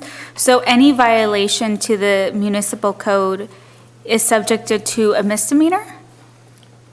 The reason for that is, again, it comes back to discretion of the offense. You can't undercharge and then charge up. One of the things we regularly hear about, for instance, at fireworks, is there's a $1,000 fine. In order to have a $1,000 fine, it has to be charged as a misdemeanor because you cannot have an infraction that high. So what it does is it gives us the ability to have a high penalty that we can take away from based on the mitigating circumstances, and my office or the district attorney can utilize that as discretion, but we can't have it as an infraction and then move it up to that level. So that, it kind of was on its head, and that's what we're trying to avoid.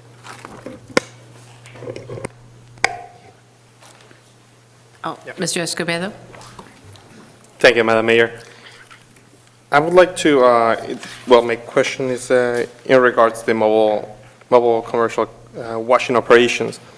So can you just for the record, summarize the changes that were made in the process? Yes.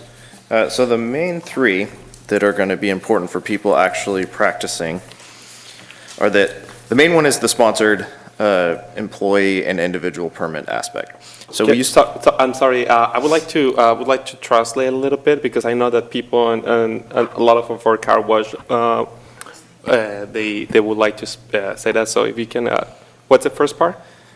So we used to require both a sponsored if a business wanted to hire employees, it could have a sponsored employee permit where it would obtain a permit for its employees that it was hiring. Otherwise, every single person that practices in mobile car washing within the city has to have an individual permit. So the purpose of that was to allow a business to pay the fees and get things set up for their employees rather than having the employees have to front that bill. Para todo. Yeah. The prior law was that every person who worked at a mobile car wash facility needed an individual license. Now it is just the company that will need the license. Que para todos los que nos estás viendo, el primer cambio a la ordenanza de los mobile car wash es que antes se solicitaba que cada empleado tuviese un permiso, ahora solamente el encargado del dueño del negocio.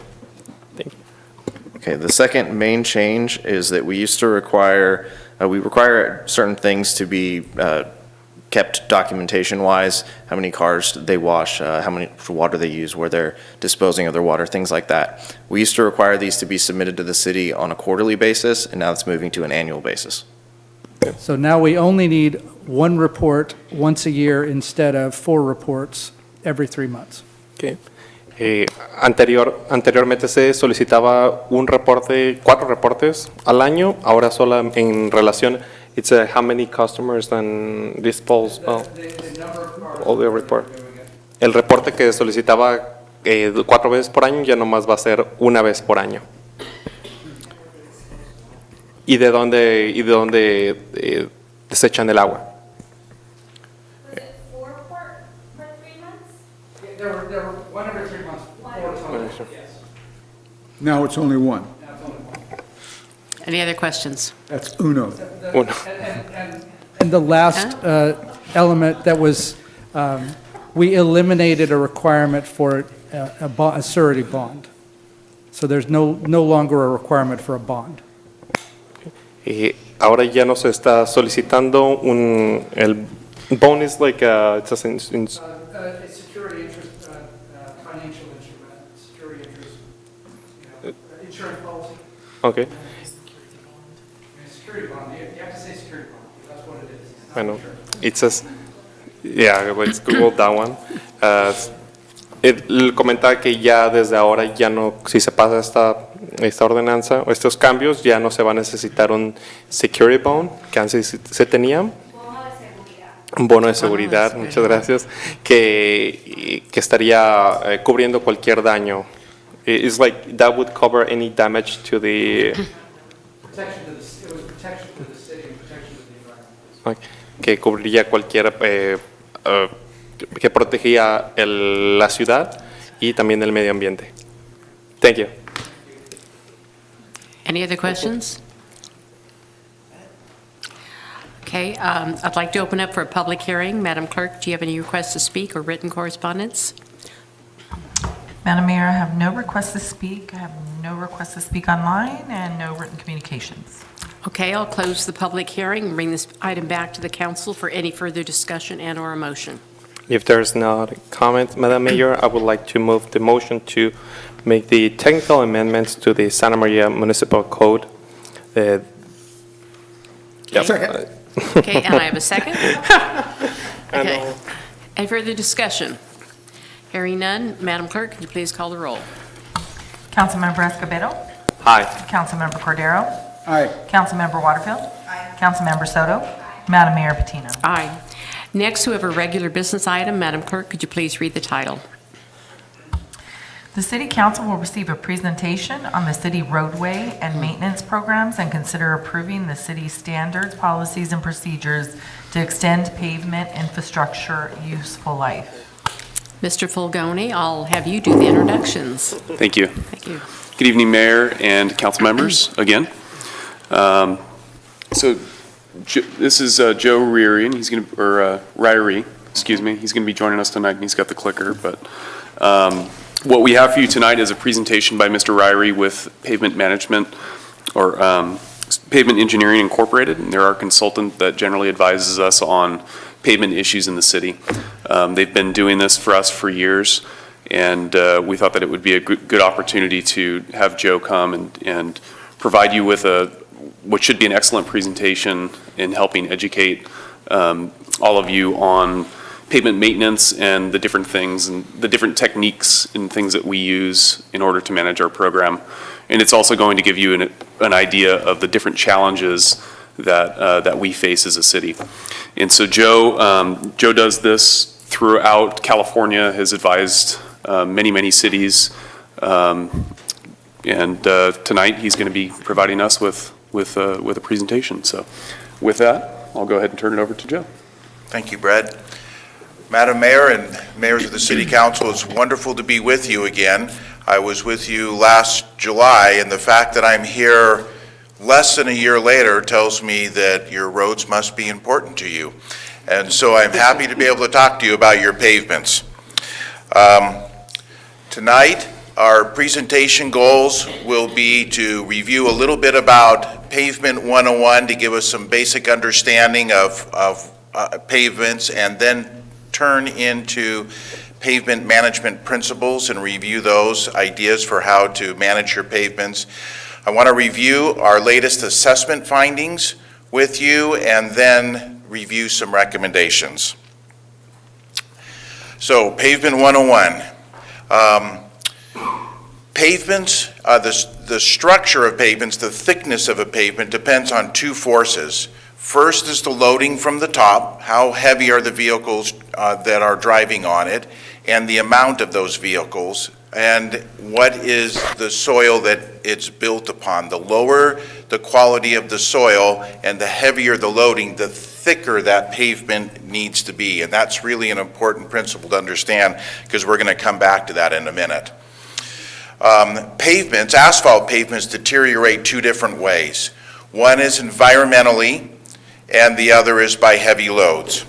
What I mean by, and then they deteriorate not linearly, but they follow that kind of a S-shaped curve where pavements look good for a while and they fall off quickly and then they level out into poor condition. That's an important thing to understand, because we've all experienced that driving down a road and saying, gosh, I don't remember when this road got so bad. It just kind of suddenly happened. And that's because it hits that part of that steeper part of that curve and accelerates quickly. The impacts of the sun and water actually oxidize the binder, or the oil that's holding the aggregates together, and causes it to actually burn off volatiles and shrink. And as it shrinks, the pavement begins to shrink, it has to crack somewhere. And that's how the cracks begin to form from the environmental distresses. Loading is the constant fatiguing of the pavement. And this is an illustration to remind us how much impact a heavy vehicle can have on our pavements. And so, many years ago, when we put this together, we took a Chevy S10 Blazer, which is a smaller size SUV, and said how many S10 Blazers equal a two-axle truck? And the answer is 442. So every time you see a two-axle truck drive down the roads, it's like you saw 442 S10 Blazer units go by. A fully loaded 5-axle truck delivering to Vaughn's or to Albertsons is equal to almost 15,000 Chevy S10 Blazer units. The one up from that is a garbage truck, almost 10,000 vehicle or smaller size vehicles. That's important because as we are collecting more waste, though we're running more trucks around, we have as many as 3 trucks that are out and are picking up green waste and recyclables and our regular waste. There's now talk about picking up our food waste, so there may be 4 vehicles running around, 4 garbage trucks running around. That will have a significant impact on our pavements and the pavement life. Okay, so the city has invested in a pavement management system. It's a program that we use. It's a budgeting tool, it's an inventory tool, helps us keep track of all the miles of streets and their conditions, and it's a guide to be able to select candidates for pavement rehabilitation and maintenance projects. We use what's called the Pavement Condition Index. We shorten that because we're engineers and we like talking little small words, and so it's a PCI that we use. And PCI is on a scale from 100 to 0. It was developed actually in World War II to assess our runways during the war. And the report card is over on the right, where if you're in really great condition, you have excellent pavement, and then it down further towards the bottom, you reduce your performance and it's not as great condition. The PCI is a combination of a lot of different defects. We measure many different types of defects when we're looking at the pavement. And so these are examples of some very common types of defects. On the left is weathering and raveling. It's the top surface beginning to wear away. We have in the center transverse, longitudinal, and block cracking. That's that shrinkage cracking that I was talking about, where the volatiles burn out and the pavement begins to shrink and the cracks begin to manifest. On the far right is alligator cracking. It looks like alligator skin. That's why we call it that way, but that's that fatigue loading. And so we talked about environmental types of distresses, and we talked about loading types of distresses. The first three are all environmental, which means you could build a brand new road and never drive on a vehicle on it at all, and it will still exhibit these types of defects. The alligator cracking is fatigue, and when we see that, it means that the pavement is struggling structurally. We measure 7 different distresses when we go out and assess the pavement and come up with the pavement condition index. This is an example, a couple different examples. The road on the right has no defects, so we count it as 100 PCI, excellent condition. In the right-hand slide is a PCI of about 28. You notice that one side of the road is a little better than the other side of the road. The sampling area includes both sides, but it's a 28, and that would be considered a failed road. Yes? Wasn't the bus route on that left lane? Oh, great, yes. One of the reasons, good observation, Brett, when we look at roads, we can see, there's something different about this road. One way looks a little better than the other way. I wonder what's going on. And on this particular road, there's a bus route that's running on the left-hand side of that right-hand picture. And so it's taking more loading, and therefore is exhibiting more distresses. And you'll notice that those distresses are more concentrated in the wheel paths themselves, where the significant loading is. And then we slid this in. This is where we get to laugh and say, okay, there's a PCI. If we don't know what it is, but it just reminds us why we have roads in the first place. It could very well be. Could have been.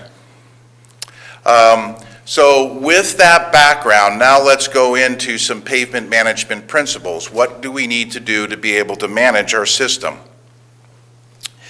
And it's quite simply what we use. This is, when we talk about pavement preservation, it's applying the right treatment to the right pavement at the right time using the right materials.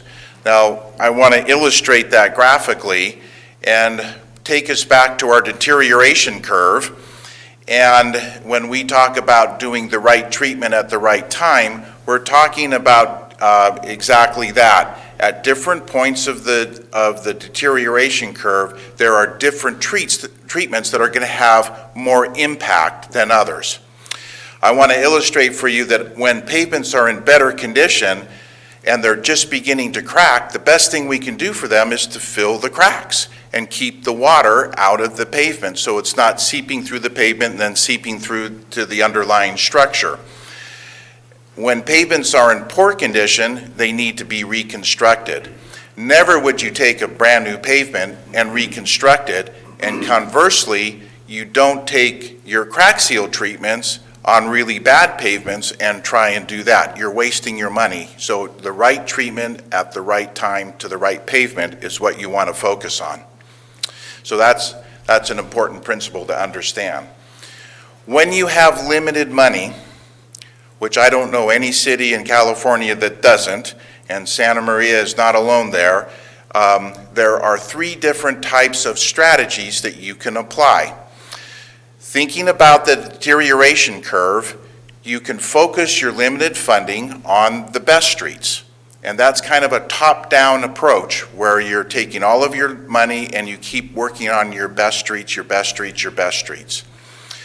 The second one is a worse first type of an approach where you take all of your money and you focus on the bottom of the curve, the streets in the worst condition. Both of those are strategies that you can get short-term positive effects from, but they are not sustainable over time. If you always focus on your very best streets all the time, then you're going to end up with two groups of streets, a bunch of good streets and a bunch of bad streets without anything in the middle. If you take a worse first type of an approach, you're going to be taking all of your money and always spending it on the most expensive streets, because they are the most expensive. When you are reconstructing them, they cost the most. So what do you do? What's the most optimum way to deal with your pavements and being able to distribute the money? We call it a critical point management, where you focus with your PCIs and you try and select points along the curve where you apply the treatment, and that's what those red lines are, and then you see the dashed line. As soon as it drops down to the next area, your cost for that treatment goes up. Let me give you some examples. For a light maintenance treatment, you may only spend about 50 to 60 cents per square foot. For more of a heavy maintenance treatment, which would be more of a chip seal type of a project, you're spending about $2 per square foot. So if you've got a street that you can get away with spending 50 cents per square foot, let's do that street before it falls down into the other condition.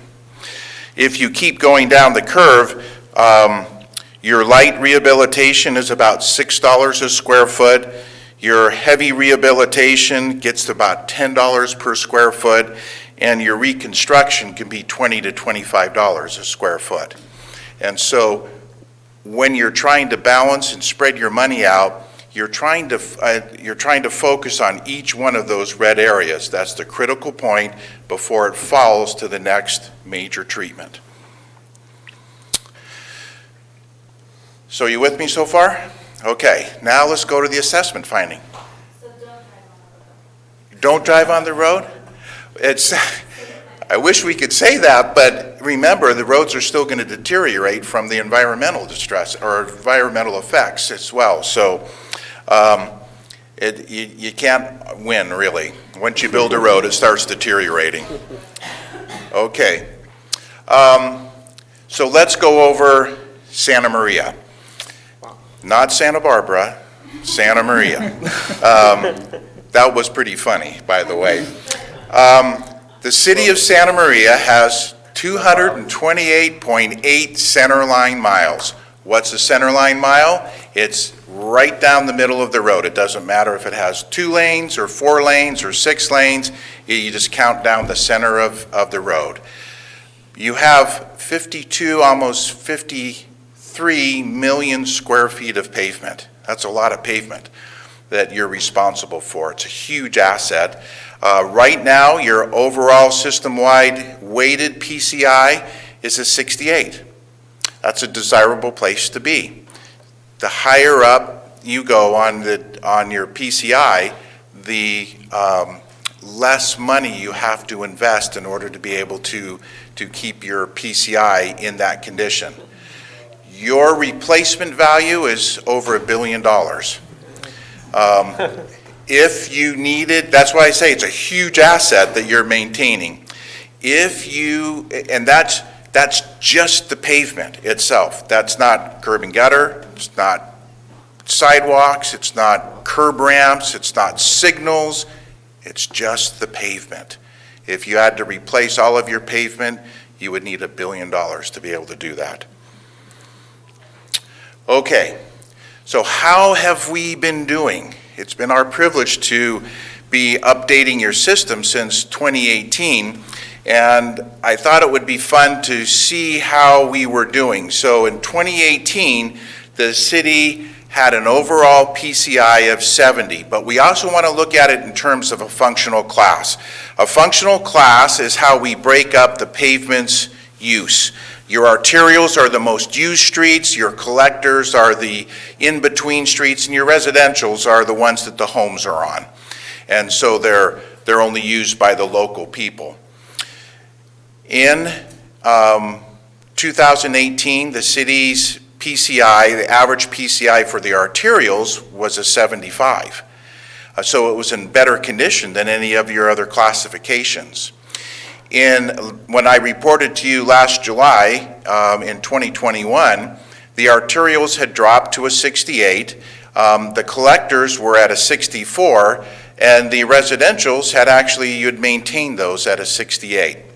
Today, as we report to you, your arterials are still at a 68, your collectors are still at a 64, but your residentials have come up. That's a lot of that is the result of the hard work that has been done for your chip seal and slurry seal programs that you have out there, as well as some of the innovative approaches using thin maintenance overlays and trying to figure out treatments to stretch the dollars, and those treatments work best on the residential streets.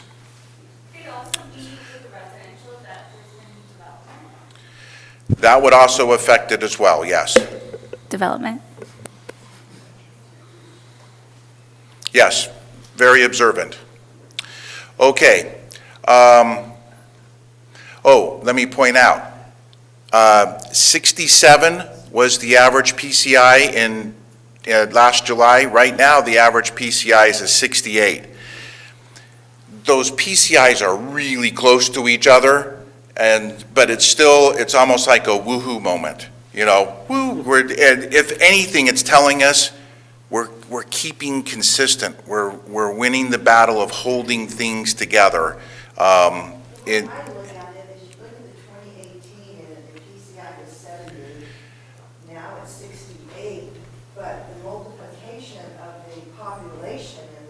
Cars on the streets have increased tremendously. Oh, I'm so glad you brought that up, yes. We are doing a good job in regards to keeping up with, growth. Mm-hmm.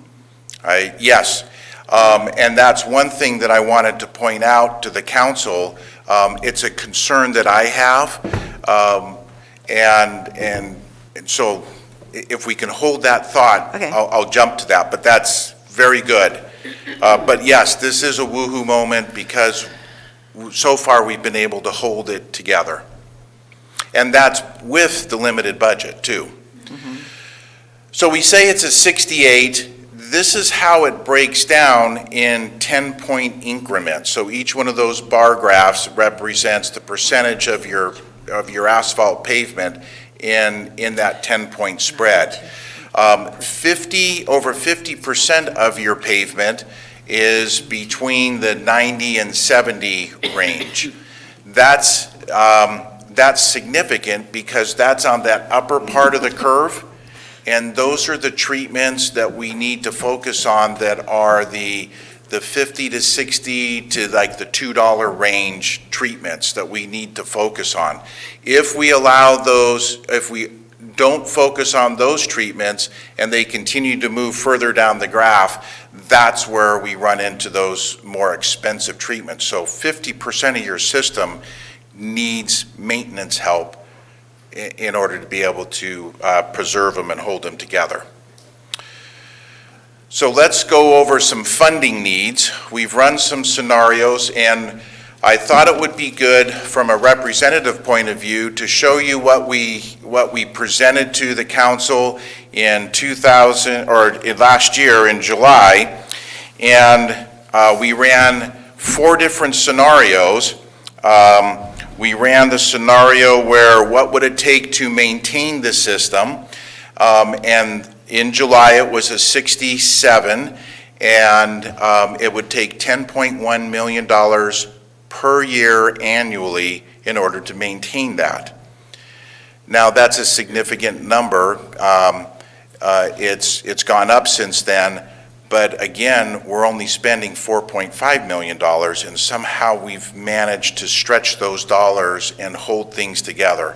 I have reasons why, and I'll share that with you in a second. To get to an 80 PCI, the reason why we picked 80 is because the SB1 funding that's out there would like to see people be at an 80, and if you have an 80 PCI, all the restrictions and a lot of the paperwork falls off, because they figure if you're at an 80, you're doing a great job with your pavements and you don't need so much oversight. But to get to an 80 was going to take almost $32 million per year annually on average in order to be able to get that. Your current budget of $4.5 million, we told you that if we keep going along those lines, you'd be at a 63, and if you spend no money at all over 5 years, your system would drop to a 57. So that was in July. So let's look at right now. To get to an 80, the number now is $34.2 million. The reason why these numbers go up is because things keep shifting, and so they're shifting into those more expensive treatments as the pavements continue to age. And so now it would cost $34 million to get out of that. That's $34 million per year. That's a $2.3 million increase in less than a year. To maintain your 68, it's now up to $12.5 million per year. That's a $2.4 million increase. For the current budget of $4.5 million, right now, given the success we've had this year in keeping that PCI pretty constant, we can expect that in 5 years, you would still be at a 63, as well as your overall PCI in 5 years would be at a 57. From a deferred maintenance point of view, right now, using today's numbers, in 2023, the city has a $90 million deferred maintenance. That's how much work would need to be done if we were to try and do all the streets right now. That is almost a $3 million increase since July. Again, it's that shifting effect. And in 5 years, with the current funding level that we're at, we can expect the deferred maintenance to grow to $156 million total. And that is almost a $9 million increase from what we reported in July. Okay, that isn't the scary part to me. I mean, that's not fun news, and I sometimes feel like there might be a trap door that would open when I present news like that, because it's not happy news. But this is something that I wanted to present to the council and make you aware.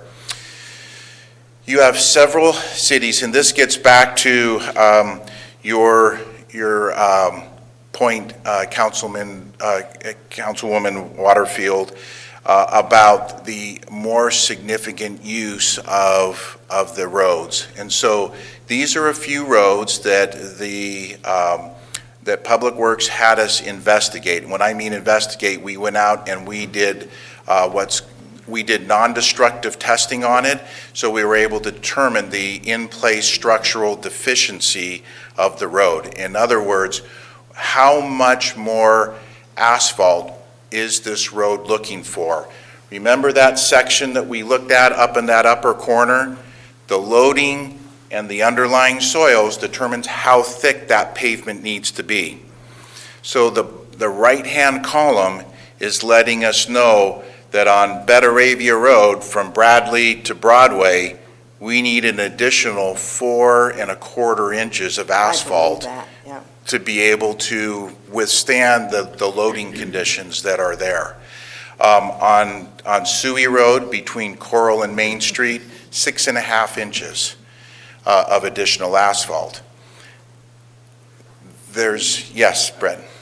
I just wanted to say something real quick about this. If you recall the S-curve that we looked at and the deterioration curve, The deterioration curve is your standard asphalt, right? So when we're looking at a structurally deficient road, that curve sharpens. Yes. In a big way. And so that's what we're faced with at these roads, and that they'll require those full reconstructions much, much quicker. And they're harder to keep, it's even with the other treatments, they're hard to keep up because they're structurally deficient. So. You know, my question is, we see what's going on Broadway and all of the pavements being replaced there, and it's done at night. And then immediately, within hours, we have many, many hundreds of thousands of cars driving it. So does that take away, does that take the inches right away from the new pavement? What's the length of time for So that to I'll let deteriorate? Joe Yeah. talk about that, but the one thing to note on that overlay that Caltrans is doing is it's a stopgap.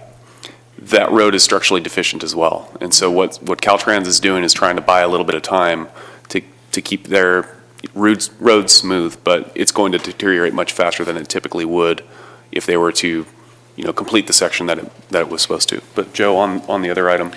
Yeah, so you're talking about Broadway, right? Right. With Caltrans is defining that road as a stopgap treatment. A lot of the money that they're spending are going into the signals and the new curb ramps and some of the other pedestrian use improvements, but the pavement they know is not in great condition, and so they're just doing a simple 2-inch mill it out and then putting back in 2 inches. Again, it's a stopgap approach. It's not addressing the structural deficiency of that road. That means that you think of it like, the way I think of it is like a bank account. And so you're putting more equivalent single axle loads instead of dollars. That's what we use from a pavement engineering point of view. And every time a vehicle goes past over a section of road, they pull away one of those single axle loads. And when the axle loads are used up, the stresses are all back again. To answer your question as to how long that road will last, Brett asked me about that right before the meeting, and I said, I'll bet you that within 2 years, we're going to see distresses. They're not going to be as significant as they are right now, where it's affecting the rideability of the road, but we are going to see all of those distresses starting to manifest themselves again and begin to exhibit back on the surface of the road. Because it was a couple of decades ago, I believe, where they just completely took everything out of Main Street. They dug it down to the dirt, and then they rebuilt that back up. But gosh, the streets are just in a bad condition as well, as Broadway was as well on that project too. Mm-hmm. Yeah, so the way this manifests itself is we can't just go out and add 6 inches of asphalt to an existing roadway, because then what do you do with the curb and gutter? Yeah. And so what you're forced to do is go down below, put more AC in place, and drop the elevation of the road down,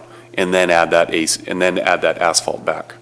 And so that's, some roads you can throw a little bit more asphalt on, like a county road or something like that, but in our case, it's much more involved, and that's what really drives the cost. Absolutely, and that's what they did with the state roads here. Right. Because the lip was just super high. Right. And they had to dig it way down, so. Right. Are any of our city roads like that? Where they're structurally deficient? Yes. These right here. These are just some of the examples, and they're deficient by as much as anywhere from 4 to 6 inches of additional asphalt or additional section that road needs. So that road is lower than the curb and gutter? No, it's if you go out and look at it, you'll see that it's in line with the curb and gutter on the sides. What it's telling you is that in absence of the curb and gutter, the section that's there right now needs more asphalt on it. And it's different for different roads. I mean, it's only 2.5 for Betaravia from A to Black. But what we're going to have to do in order to make up that structural deficiency, as Brett was mentioning, you can't just pile 6 inches of asphalt. Think what it would do to the driveways and to the approaches to businesses. You couldn't get in and out anywhere. And so you have to reconstruct the road. Fortunately, there's some very innovative approaches in terms of recycling approaches that are out there, and that kind of deviates away from what we were talking about here, but it can reconstitute the asphalt that's there, re-blend it together and create a thicker section, and then we can then remove the upper part of it that we need for the asphalt on top. And so that screen right there, what is the estimated cost if we would go and fix it? You know, that is a great question. These are your most expensive roads. These are the $25 a square foot plus reconstructions. The 6 inch, I mean, you're north of that probably. And so when versus the, thin maintenance overlay or a chip seal that's $2 a foot, or some of these other things that we were talking about that are orders of magnitude less than what we're talking about with these. And so this is going to be 80% of your issue, right? When you consider the structurally deficient roads are the most expensive thing. And that's what we're trying to avoid with our good roads, is from them getting to this situation. Yeah. So, and we have to balance that as we move, and we're working on different ways to balance that in terms of prioritizing, what roads do we go in and reconstruct and consume many of our dollars versus what roads do we provide a light maintenance treatment on and preserve those roads. So. Okay. We do have some upcoming funded projects that we wanted to make you aware of. This year, there is an annual chip seal project. We're going to be using a rubberized chip seal, which is that the rubber or the oil has some of that rubber tires that was talked about earlier in the oil. It gives it more flexibility, and then they're spraying it with a rubberized binder over the top of it to hold the chips in place, as well as to give it more of a black appearance. And that's a $2.6 million year or $2.6 million project, and it's going to touch 26 centerline miles of the city. We are also going to be doing an overlay project consisting of digging out the base-filled areas, and we're doing that, or we're doing an overlay project on Alvin Battles and College, but then we're doing a stopgap type of a treatment on Skyway, Stowell, and Depot Road, and that project is estimated at $3.9 million. And then I wanted to list the Broadway pavement rehabilitation project. While that's not yours, it's the city's, it's Caltrans, but it will have an impact on Santa Maria.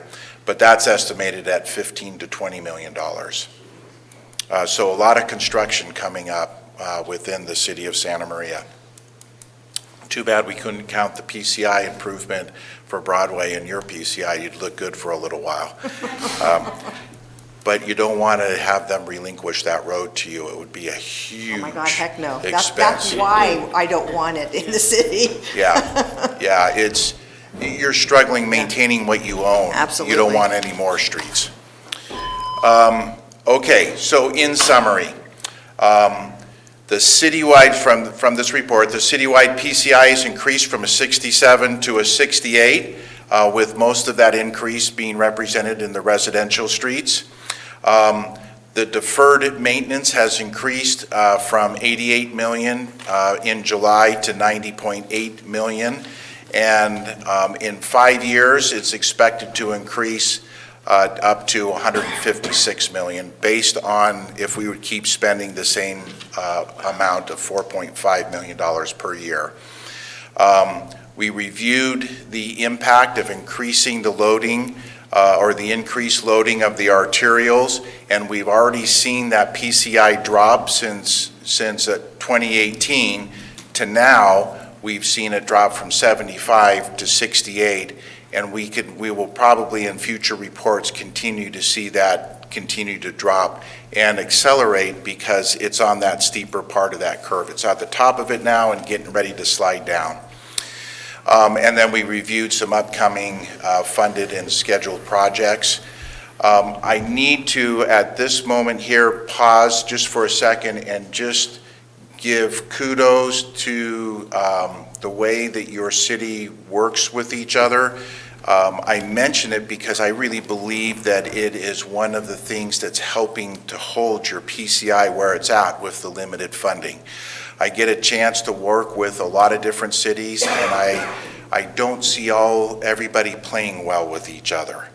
But in the city of Santa Maria, I see your streets crews and your engineering department, in fact, all departments working harmoniously together, sharing information, working with each other, sharing what they're seeing about the roads. I'm noticing this is going on over here. We need to address this. Let's work on this together. And they're thinking as a unit. And I really believe that's helping to have an impact for your city. So, here's what I would recommend from our experience. You want to continue to update your pavement management system. It's a great way to be able to oversee what success you're having and what impact you're having, and to be able to give staff help them keep track of the overall inventory. As I mentioned, over 50% of your streets are in that kind of in between 90 and 70 PCI. So that's where your chip seals and your slurry seals are going to have the most impact. And so you're going to want to really focus your limited funding on helping to keep those good streets good. And so maintenance projects, annual maintenance projects are going to be key. Focusing your limited dollars on the critical assets. So those are the streets that are going to be the most used, which are your arterial streets. I know that everyone wants their streets paved so that the skateboarding and bike riding is a smoother experience, but when you have limited funding, the hard decisions are trying to keep those really good, or the most used streets in good condition. And with your limited funding, you cannot do all of the reconstruction that's needed. So what you're going to be forced to do is have to do the stopgap type of repairs that we're doing on Battles and Skyway and Depot this year, which are focusing on the localized failures and doing localized dig-outs, trying to keep those streets in a maintainable and safe and serviceable condition. You want to leverage your limited dollars with grant funding. Grant funds are usually only available for arterial streets, and but that's where your STP funding comes from, and your complete streets, safe routes to school, all of those different types of grants. A really good grant writer will pay for themselves. And you may want to consider investing in some kind of a grant writing person, even if it's part-time, to help you leverage some of your dollars towards those more important streets. And then consider additional funding sources. What we have seen other agencies use are utility impact fees, and working if the refuge trucks are running 3 times per year on a week on a street, they have one of the biggest impacts to the street. So assessing an impact fee there. Sales tax measures, I mentioned refuge impact, I already said that one. Utility impact are when they cut the streets open. Funny thing, when you cut a really good street open, it reduces the PCI. When you take a really bad street and you do a utility trench, it actually improves the PCI because that becomes the best part of the road, that little trench.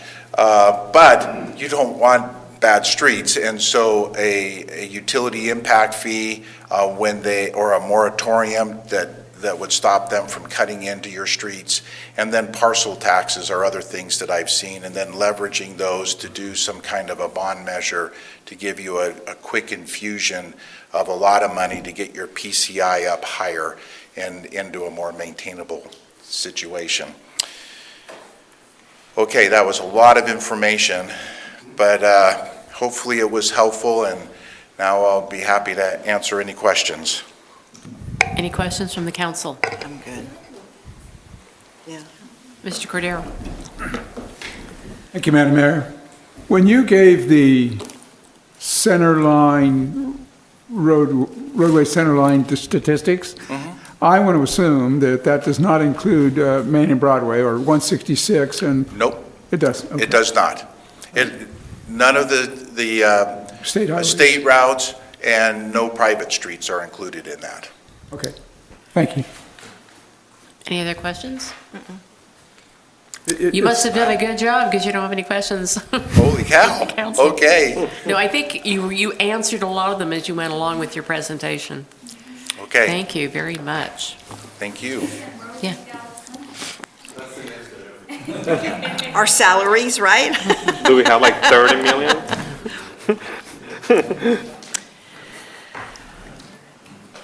Madam Clerk, do we have any requests to speak or written correspondence? No, Madam Mayor, we do not.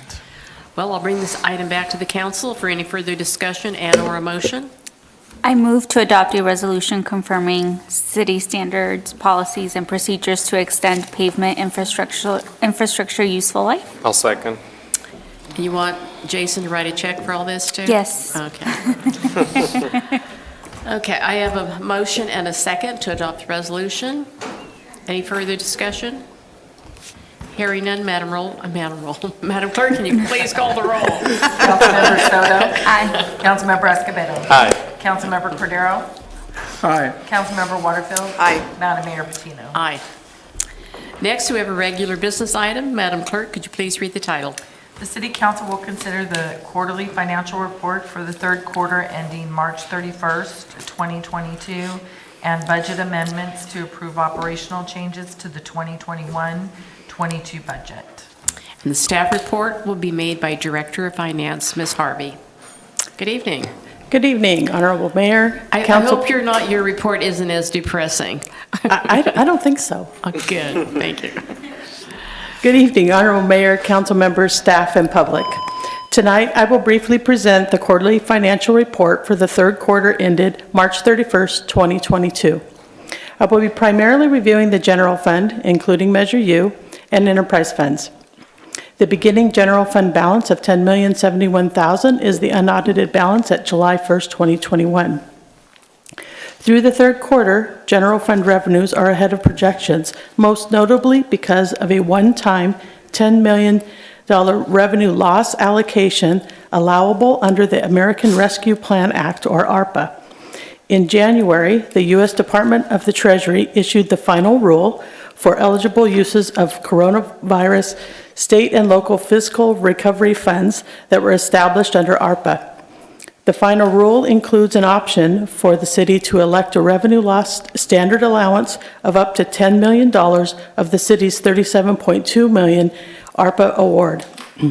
The revenue loss standard allowance is the most versatile,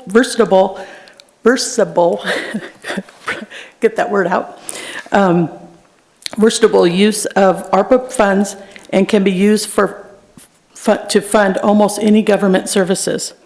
By utilizing these funds for fiscal year 2021-22 general fund expenditures, the city can use ongoing revenues such as sales tax and property tax to fund other city needs. Concerning ongoing revenues, sales tax receipts through March are nearly $2.5 million, or 12.5% greater than the third quarter last fiscal year. The increase is due to strong growth in fuel and service stations, restaurants and hotels, autos and transportations, and general consumer goods categories. Property taxes received to date are approximately $507,000, or 4.3% greater than last fiscal year. The bulk of property tax are received in December and April of each year, and is the reason receipts through March are behind projections. Through March TOT receipts are approximately $841,000 or 44.7% more than last fiscal year and ahead of estimates by about $546,000 or 18.8%. The increase in revenues is due to the return of community events such as the Elks Rodeo and car shows, as well as being a destination for tourists wanting to make a weekend getaway from Los Angeles, San Francisco, and Bakersfield's regions. NHIS revenues earned in the third quarter are at $486,000. It's a 3-month increase of only $17,000. This highlights the significant decline in NHIS activity anticipated by staff. The majority of NHIS material received during the third quarter came from the Housing Authority of the City of Santa Barbara.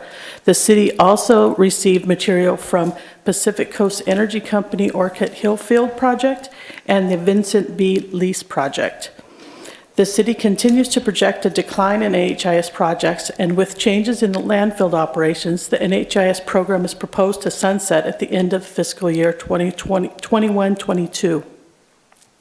Permit revenues are at $3.5 million, exceeding projections by 67.5%, or $1.9 million. And that is about $1.3 million more than the third quarter of last year. During the third quarter, the city issued 152 permits for accessory dwelling units, or ADUs, continuing the trend of an increasing number of ADUs. The city also issued permits for 3 large apartment projects: the Santa Maria Studios, a senior apartment complex located at Santa Maria Way in Miller, consisting of 160 units; Centennial Gardens, an apartment complex located at Battles and Depot consisting of 160 units; and Element Apartments located at Skyway and Highway 135 consisting of 167 units. Turning to the general fund expenditures, they are at 66.4% of budget and include $4.3 million, or about 7.9%, in salary savings due to vacancies in several operational departments. Contracts and services is under budget by 28%, or about $2.5 million, because the general plan update is a multi-year contract and the timing of the third quarter payment toward the animal services contract. Staff anticipates these budget savings, combined with the latest revenue estimates, will eliminate the need for the $1 million leaf transfer that was budgeted to balance the budget. Concerning Measure U, through the third quarter, revenues are ahead of budget at 86.2%, or about $18.8 million. Expenditures are at 64% of budget, or approximately $2.5 million under budget. Most of the underrun is in the fire department and is due to the budget of about $1.1 million for the purchase of 3 fire engines. Supply chain issues have caused a delay in purchasing these vehicles, and once ordered, it normally takes 12 to 18 months to receive them. The police department is slightly under budget by $246,000 due to annual uniform and bulletproof vest purchases scheduled to be made in the fourth quarter. The city attorney's office is under budget because of 2 vacant code enforcement officer positions. The library and recreation and parks programs are under budget by $151,000 and $427,000 respectively, because of the continued COVID-19 restrictions limiting the type and number of programs that were offered, especially in the first half of the fiscal year. Expenditures in the city manager's office are for the costs associated with maintaining the city's mass notification system database. Finance expenditures include the final annual levy loan payment to the Solid Waste Fund. And through March, 91% of Measure U expenditures have been spent on public safety, 4% on youth services, and 5% on quality of life. As for the enterprise funds, the water and wastewater fund revenues exceeded expenditures by $3.8 million, which is about $851,000 more than last year. This variance is due to higher revenues generated through increases in City Council approved water rates and user fees. In addition, total debt service payments of $4.3 million for the certificate of participation and refunding bonds were $300,000 lower than the prior year.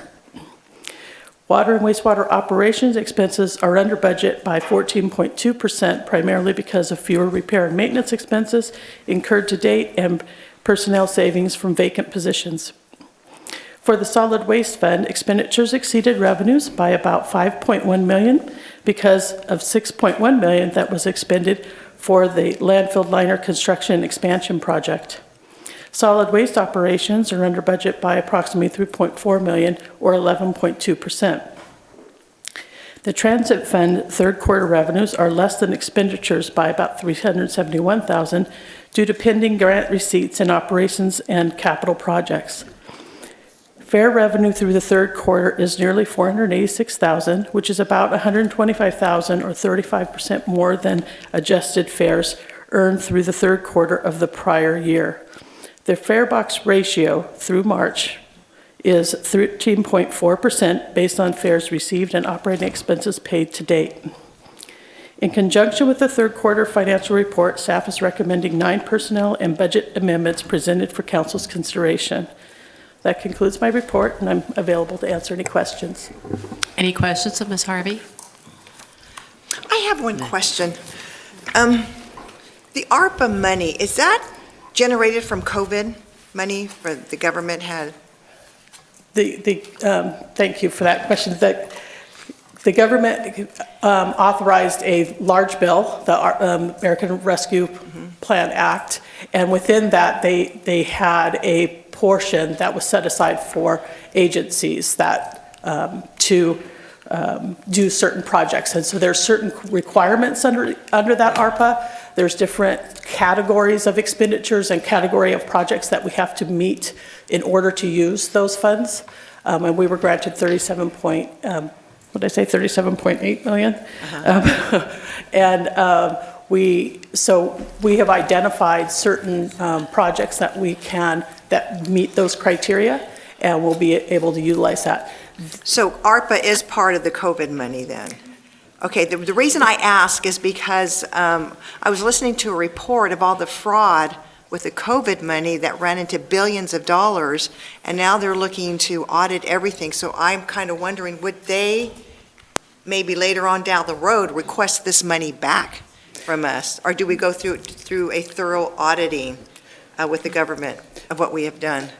There will be an audit for any grant. There are audits.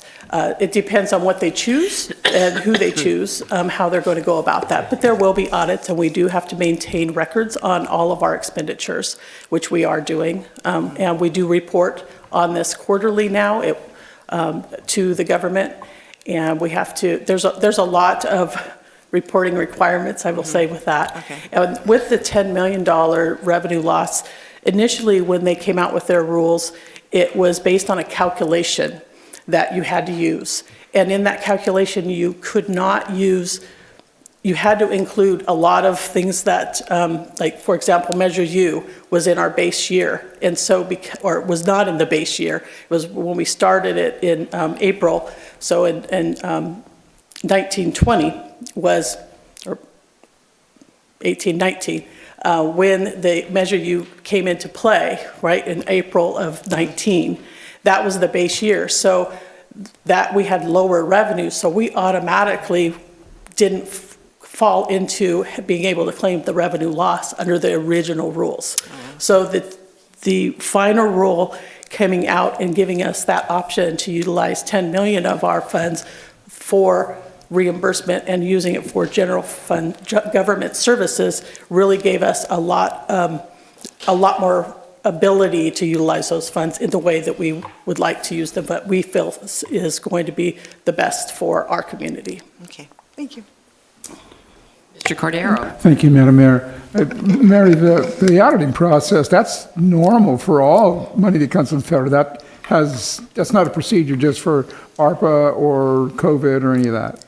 That is correct. Okay. All grants have auditing requirements. Some are a little bit stricter than others, and depending on the values, but just like they will be auditing us. It'll be a matter of which ones and how much.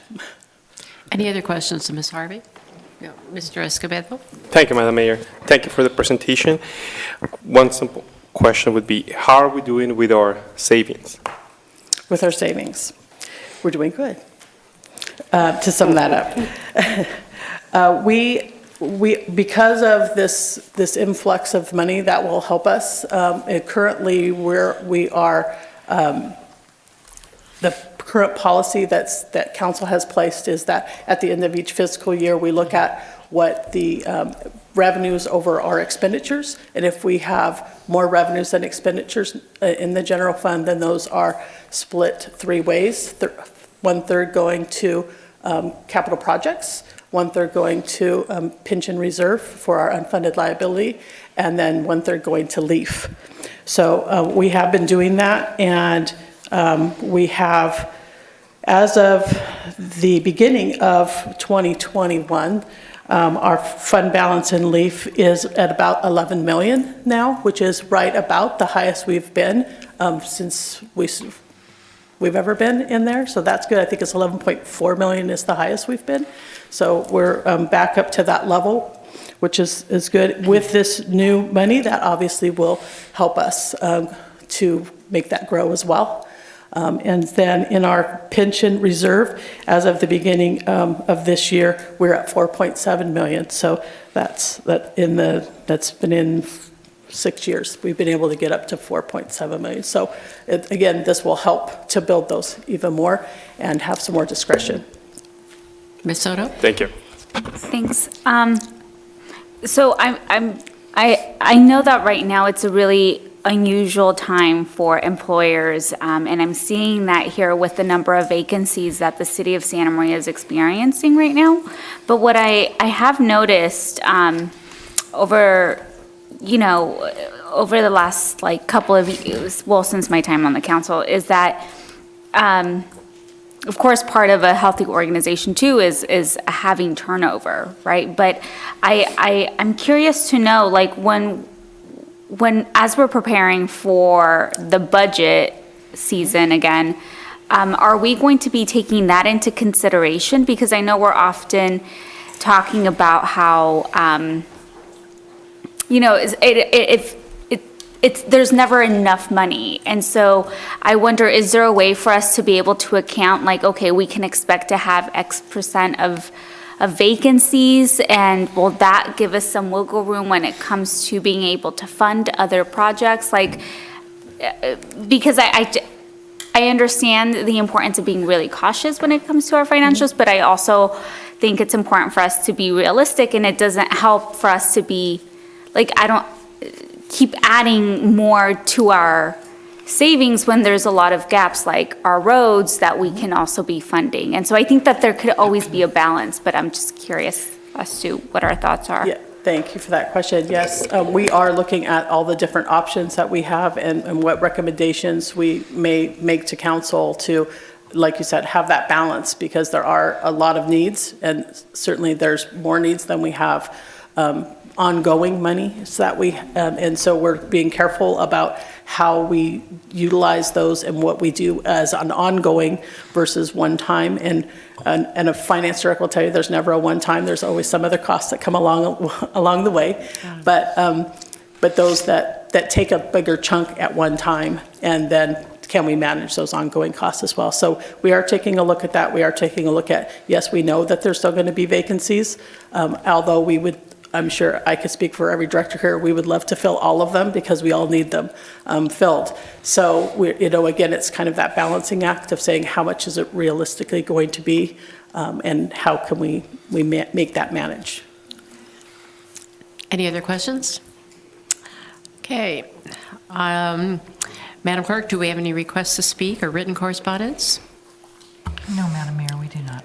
Okay, I'll bring this item back to the council for any further discussion and a motion. I move to receive and file the third quarter report as of March 31st, 2022. Is that the one? And the resolutions as presented by staff. Okay, do I have a second? I'll second. Okay, I have a motion and a second to adopt the resolutions approving the third quarter amendments and salary schematic. Any further discussion? If not, Madam Clerk, could you please call the roll? Councilmember Soto? Aye. Councilmember Escobedo? Aye. Councilmember Waterfield? Aye. Councilmember Cordero? Aye. And Madam Mayor Patino? Aye. Next item would be a report by City Manager, Mr. Stillwell. Thank you, Madam Mayor. The next meeting of the City Council is June 7th. We have a conceptual review of a Starbucks drive-through and the review of the mobile home park model lease. And that concludes my report. Okay, let's do the oral reports of, oh, I'm sorry. If I may just, Yes. for informational, I will be in Texas at the next meeting, so Heather Whittam will be sitting in as the acting city attorney at that time. Thank you, Mr. Watson. Okay, let's do oral reports. Mr. Cordero, should we start with you? Yes, Madam Mayor. I did the Ben Hayes show right after the last council meeting. On the 5th, I was in Santa Barbara for the 55-year celebration for Communify, and it was quite impressive. There was a lot of people there. Salud was there, and several other county officials. On the 4th, I experienced a Communify board meeting. On the 13th, was a little bit busier. I sat through the elected leaders meeting online, and it was informative, but a little bit confusing, and I've got some questions in line with them, and they're going to get back to me. I also attended the Airfest out at the airport, and I have to say that there's some really exciting things that I think they will release in the not-too-distant future, but there's some really exciting things going on out at the airport that are or will likely be financially impacting to the city positively. So that was a real good presentation, and they were talking about bringing the air show to back to Santa Maria. And then I had the pleasure to present a 100-year-old woman a certificate from the city on your behalf. And it was just a kind of a neat program. They're just such happy people. And she was up dancing around at 100 years old. And it was just really kind of refreshing. And I don't know why I did this, but I made this correlation that I had been out at the airport earlier looking at these F-5, whatever the heck they were, for these jets, these military jets that were out there. And all of the technology that must go into those things is just phenomenal. And the lion's share of that technology was developed in that young lady's lifetime.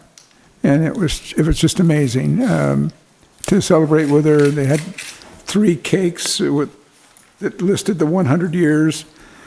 And she insisted that she's going to live till she's 200 years. So I promised her that on her second reading, I will be there to read it for her. Good for you. Good for you. That's it, Madam Mayor. Thank you very much. Mr. Escobedo? Thank you, Madam Mayor. Last May 7th, I participated in the Allen Hancock College Viniculture and Technology Club 5K fun run, and it was definitely fun and tired, but it was great. Congratulations! It was really well coordinated. On May 11th, I attended the Elks Student of the Year, Most Valuable Student Awards Dinner, and the Student of the Year celebration. Congratulations. And on May 13, I attended Central Coast Earth Fest kickoff event. And on May 17 today, I participated in the Santa Barbara County meeting. And that's it. Thank you. Thank you. Ms. Waterfield? No report, Madam Mayor. Ms. Soto? On Friday, actually, no events, but I do want to take a moment to share our utmost appreciation for two individuals that are with us here tonight. We would like to show appreciation to Dr. Alex Espinosa Kulik and Dr. Mario Espinosa Kulik for their time and commitment to the Santa Maria youth community through the Latinx Cultural Arts Center, known as Corazón del Pueblo, here in the city of Santa Maria. And, you know, you all have been really a dynamic duo working tirelessly to ensure that the Latinx community could be seen and uplifted through the arts. And so during a time when our community was hit hard with COVID-19, you all really ensured that our community stayed engaged and united through the arts by pivoting programming of Corazón del Pueblo online. And so I just want to thank you for your service and for all that you've done in the city of Santa Maria through Corazón del Pueblo. And so thank you so much for being here tonight and for your work. I appreciate you. Okay, so let's see, May 3rd, I did the Ben Hayes Show. On the 5th of May, I did the Teacher Appreciation Week at Jimenez Elementary School, did the National Day of Prayer, and I had a meeting with Caltrans. I think there were 7 or 8 of them at the meeting, and myself.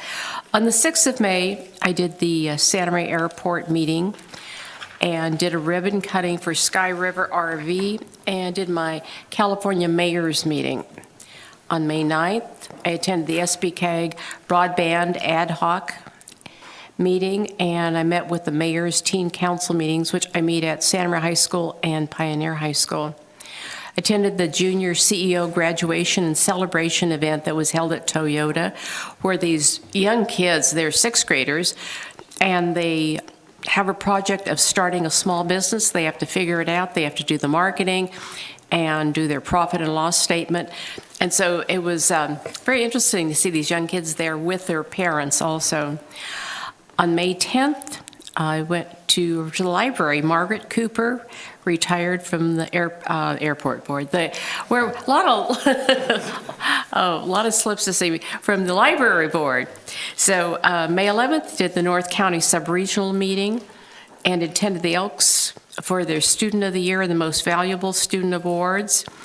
And Citizen of the Year, Dottie Lyons, and Dottie does a wonderful job in Santa Maria doing all kinds of things, and a great member of our community.